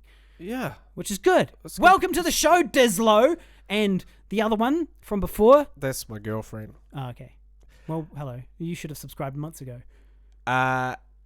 Yes, so... Look. I think that we really need to wrap this up because we are knocking on another 3-hour fighting podcast. Yeah, but and we're only going to go in circles from here on. But bro, what? Like, this is the thing, right? You go. You should have forgiven me. You didn't. No. I shouldn't have forgiven you, Guy, if we have not communicated and spoken. As in, if you and I don't speak, at what point can I communicate? Can I forgive you if you and I haven't spoken about this time? And we did communicate. Remember, we did have a 3-hour conversation where I said on the podcast exactly how I felt. Episode 71, The Great Debate. I had a conversation. We did discuss it. You did know. We did talk about all of this, and your answer was, I'm not doing it anyway. And that's a fact. So if you say no, despite having a great conversation on the podcast and me bringing up all my points why you should do it, if your answer is still no, and you didn't have very good reasons, in my opinion, as to why you shouldn't do it, and you did not... You said no. Why would I forgive you if you've just brazenly and just said no? I'm not doing that, and you've not convinced me. In our conversation on the Great Debate, you didn't convince me. Okay. So if you haven't convinced me and you haven't apologized and we don't talk about it, why the fuck wouldn't I be upset about it? But just because it's been 2 years, it's still just it's worse. It's just sitting there eating away at me. All right, bro. Remember that time I made Guy make a 6-year feature film, which is still ongoing, which is all about him, and he wouldn't help me make a 3-minute poetry video because he thinks poetry's gay and he doesn't think poetry's good for Pigville, when I don't think poetry's good for Bigfoot. Yeah, and because you think poetry's gay, you said that if it was, because I said, well, it is good for Bigfoot. It's the same as a music video, and you're like, no, it's not like a music video because it's poetry, which is gay. You know, like as in, if I was a musician, you would have shot a music video for me. But for some reason in your mind, poetry is that next level of gayness down. No, because a music video can be parlayed into more work. Yes, okay, that was your argument, and my very fair and very well-reasoned response was that so can a poetry video. It looks, you're not showing people entire clips, you know, like you're talking about you're talking about a music video of a Dunedin artist that nobody's heard of, so we're not talking about shooting something for fucking Post Malone, you know, we're talking about some random music video from nowhere that's going to parlay as much work as a poetry video, the difference being that my poetry video will get a lot more views online, which it did. That's a big call, bro. No. The video that you shot hasn't even come out, and when it comes out, that artist has stopped working, and when it comes out, I guarantee that Gravity will have more views on it. I know, but it's a big call and assumption to say that you're parlay you into work. You're the one saying that. It's a big call and assumption to say your poetry video is going to lead off into more No, but work. we have to assume that it's going to, Guy. That's why we make projects. We make things because we assume they're going to be productive. Now, you disagreed that it was going to be productive, and that's fine, but you still had an obligation to make it with me because I'm your best friend and I made heaps of shit with you. You know, yeah. Yeah. Anyway, look, man, we really got to wrap this up because it's 3 hours now and we are going in circles. There's no happy ending. Cool. So... what we've basically boiled this fucking down to is, I've apologized to you. Sort of. I didn't say I'm sorry with caveats. I said I'm sorry for not producing but it was a not like video. a sincere, like, okay, Harley, I acknowledge that I let you down. It was, I'm sorry, I Harley, did say I acknowledge I let you down. Okay, but you don't, because we've just spent the last hour or more arguing. You know what I mean? Like, we've just about many things. And the core of this conversation is whether or not you let me down. And no, it wasn't. Okay. I fucking said I let you down like fucking 2 hours ago, right? No, and I apologized. All right, I did apologize. I did say I let you down. But you understand, this doesn't sound very authentic. You understand what I'm saying? Like, you know, like it sounds like you're like, okay, you're right. Yeah, I apologize, I let you down. But my wrestling doesn't do this, and and all this other shit, and poetry's still not good. You need to be like, yeah, okay, you know what, Harley, you're right. That poetry video, had I directed it, would have been good for my career. That poetry video, which got a bunch of views online and did Harley, get a lot wide response, would have been better for me. And that is our point of difference, because I don't believe that. Right. So you believe that you're better off to have done nothing than to have done a poetry video which got tens of thousands of views and heaps of comments and stuff. You believe you're better off to have done nothing. What I believe is that the poetry video would have made no difference. So you're saying that if you had the poetry video on your show reel now and the extra views and all that stuff on Pigville and stuff, all that stuff is irrelevant because it wouldn't make a big enough difference to your career to be important. It's not about a difference in my career. What I'm saying is... Well, it is. That's what you're trying to argue. Well, no, that's what you're trying to argue that it would. No, I'm trying to say that it would, absolutely. I'm saying that shooting a project is better than not shooting a project. Don't you agree? No, I think we're going back to the great debate. If you've got the option of shooting something or not, and there's not much else happening at that time, and you've got a project, and it's like a music video, say, you know, you've got a music video that you can shoot or not, and it's for your best friend, you know, is that going to be better for your career or worse for your career? You're saying that shooting a video which is, you know, and for whatever reason, you're ignoring the views, you're ignoring the comments, you're ignoring how many people saw it, you're ignoring the fact that it's a chance to express yourself visually as a filmmaker, you're ignoring all of that stuff, and you're saying that you're better off to not have shot that thing than to have shot it because it wouldn't have made a difference to your career. Okay. And I disagree, and I point out to the music video you shot in Dunedin, which will do far less. And that's fine, Guy. If you honestly don't believe that, that's fine, but it doesn't take away from the fact that you still should have done it because I'm your bestie. But Harley, again, I don't believe that the poetry video is going to do anything for That's me. Fine. That's fine. Okay, no. Let me fucking finish. Okay, we've heard it. You don't believe the poetry video is going to happen. Okay. We did a whole fucking episode about it. So you can't just say it would have. So Guy, suck a dick. You can't say that, but right? I can, Guy. I can. No, you could say it got heaps of views. Yeah. Okay, that doesn't mean anything in the real world. Stop yelling. Okay, you can't say that just because it's getting heaps of views on YouTube, somehow that translates to something else. You're right, Guy. Views on YouTube don't translate to career advancement. Right. So Oh, for fuck's sake, are you fucking serious, man? You honestly sitting there with a straight fucking face and saying that YouTube views don't lead to career advancement? Not necessarily. Okay. Well, then, in that case, this just cements my opinion that you have absolutely no idea how the modern internet social media world works, and this idea that having another 50,000 views to your name is completely irrelevant. That's just insane. It is completely irrelevant to if I then go, cool, I am a writer-director of television. So, Guy, why shoot anything? So you're never shooting another internet only thing. You're saying that you're done with internet only. What you're missing my point, which is my point way back then, Harley. Yeah. Which is what I said way back then, is that I am a director of you're a director of fucking nothing, mate. You're up to fuck all. There's fuck all happening. We're doing nothing. We haven't shot anything for a fucking year, mate. That's not true.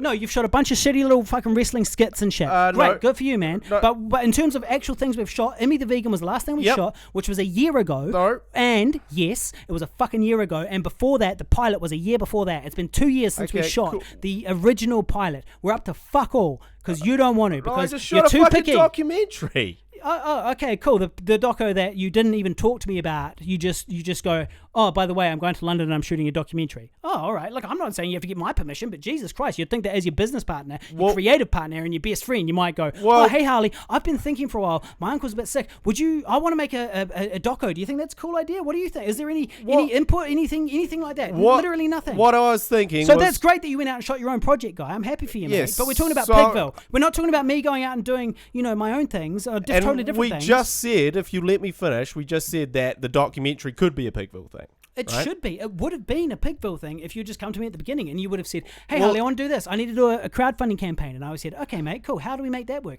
How will we make your crowdfunding campaign get the most money? But you didn't even talk to me. You launched the crowdfunding campaign. The first I heard about it was when you had launched a crowdfunding campaign. This is my business partner, my best friend, and my flatmate. This guy, he comes up with the idea of shooting a documentary, creates a crowdfunding campaign, launches it, then tells me about it. I live across the fucking hall and I'm his business partner. Why would I not be in on that? It's not that I'm like, I'll tell you why you weren't in on it. My uncle was dying and this was my last chance to do something for him. And I had literally a few weeks to act. I didn't know what I was going to do and I just fucking came out with this idea out of nowhere and I had to get over there as quickly as possible. That's why I didn't discuss it with you, because my uncle was fucking dying. Okay. And he could die any day. So that's why I didn't have a discussion of hey, I'm thinking of doing this thing, maybe it's a good idea, maybe it's a bad idea. But during the entire period there where you were thinking about doing a crowdfunding campaign, you weren't do you know who would be really helpful? Do you know who could help me? Do you know somebody who knows about social media stuff who will really make this easier and wants to help me? But it was me. And okay, you didn't think about it. That's fine. Also, not only but bringing it up as something you shot recently doesn't really count when we're talking about Pigville shit. Well, if I'm up to fuck all... If you didn't even talk to me about it. If I'm up to fuck all... Okay, this thing which came out of nowhere recently doesn't count. Okay? You're busy, but we're talking about years before this. We're talking about years in between poetry and now. Cool. Harrow and fucking Emmy the Vegan. Harrow, the job I got you.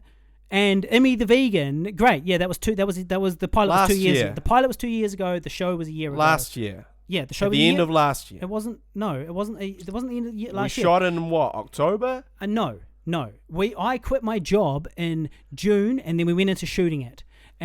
Sometime in July-ish, maybe. It's been a year. It has absolutely been a year. Okay. It's coming up. It's coming up real soon to a year if it hasn't been a year. Because I quit my job at the same time. I quit my job to pursue my fucking dreams with you at the time. But we're not up to fuck all. And there's still No, we're up to fuck all compared to what we could be up to. Okay, but your sort of anger around this thing is you're not acknowledging my point of view, right?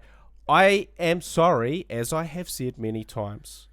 No caveats. I am just sorry that I hurt your feelings. I'm sorry that I didn't. Can I finish, that you hurt my feelings is not the same as saying I'm sorry. I fucked up. I realize. I see now. I said all that. Okay, go ahead. I said all that, Harley, and I've said all that multiple times. Go ahead. Okay, so I'm sorry that I fucked up. I'm sorry I hurt your feelings. Sorry I didn't shoot the poetry video that you wanted me to shoot.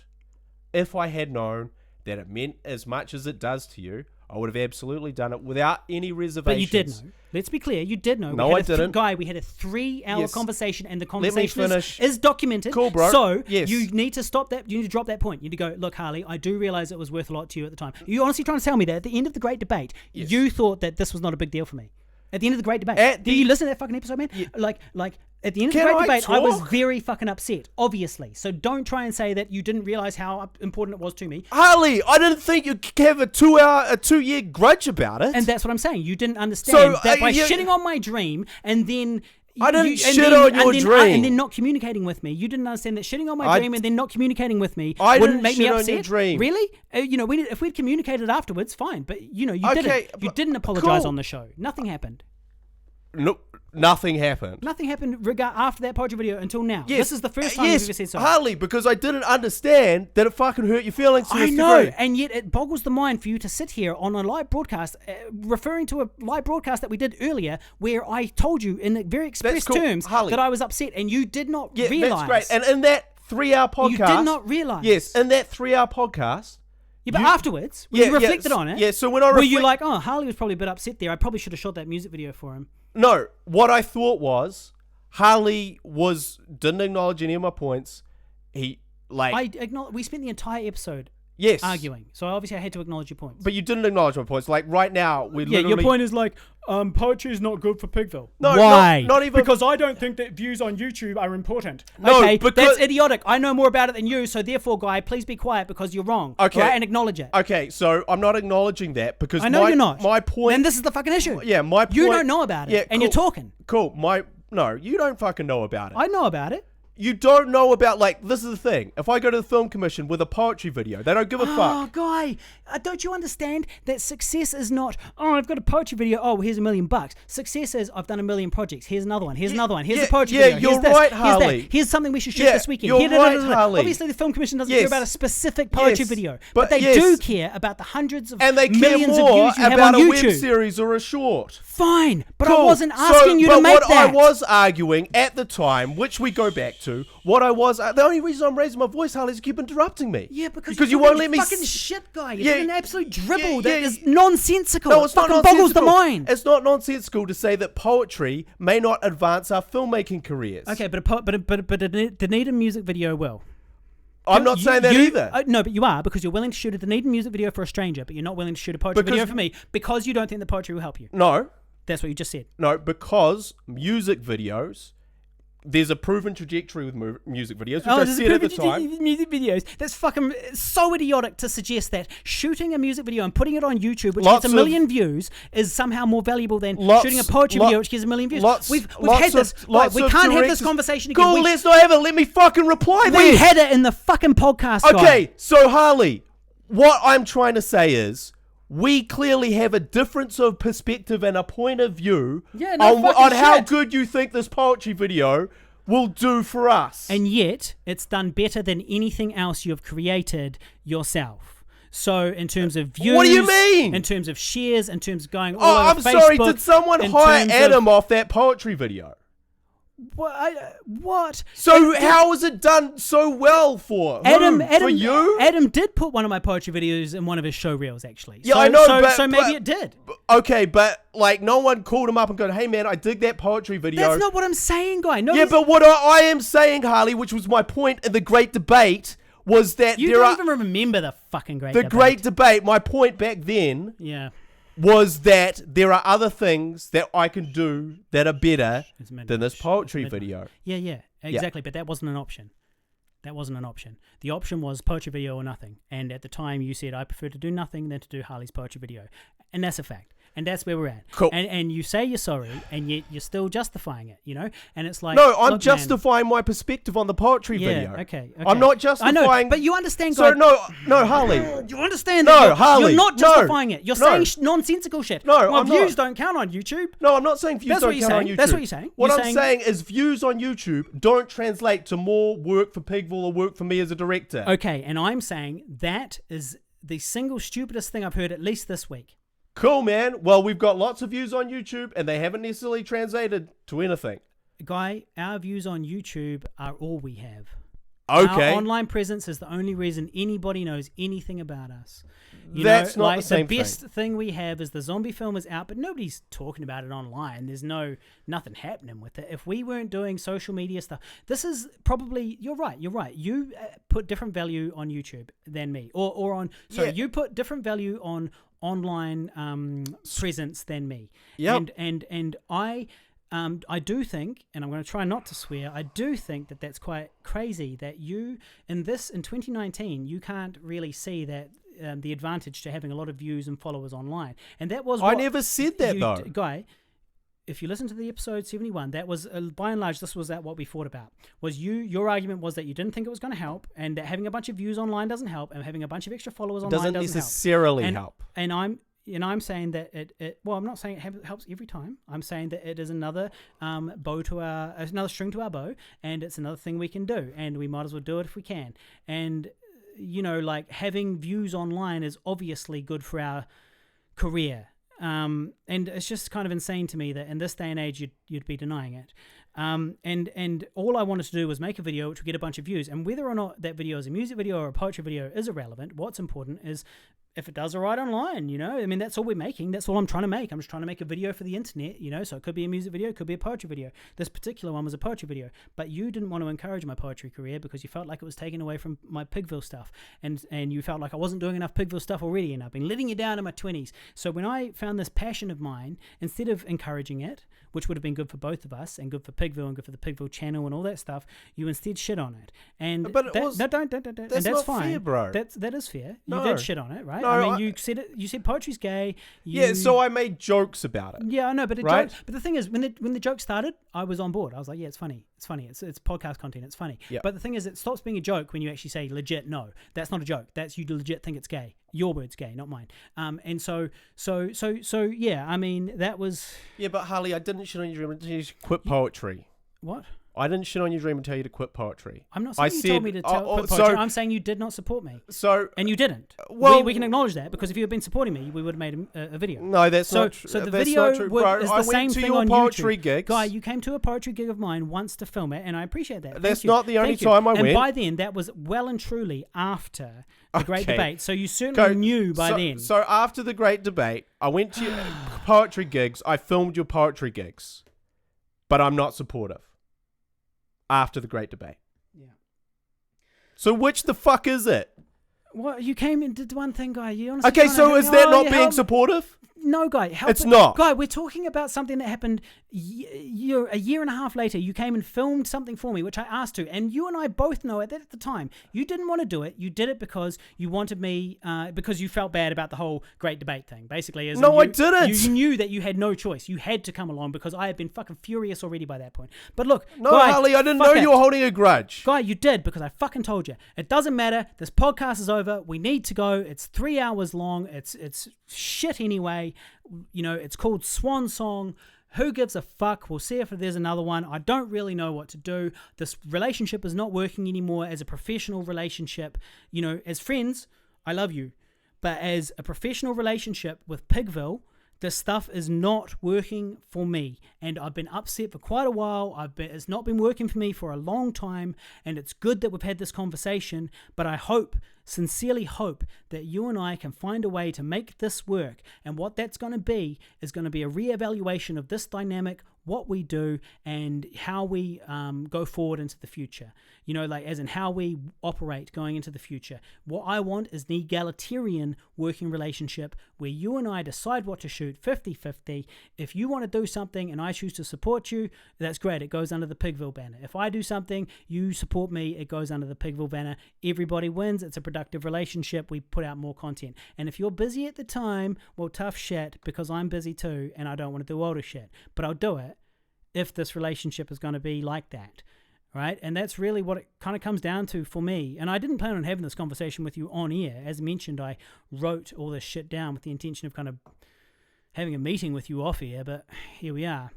So we might as well fucking let the 5150 just get into this very personal moment. So to conclude, I do want us to continue going, but I feel like at the moment we need some very serious reevaluations of this relationship and how it works. That's it from you? All right. Thank you for listening. Maybe we'll see you one day.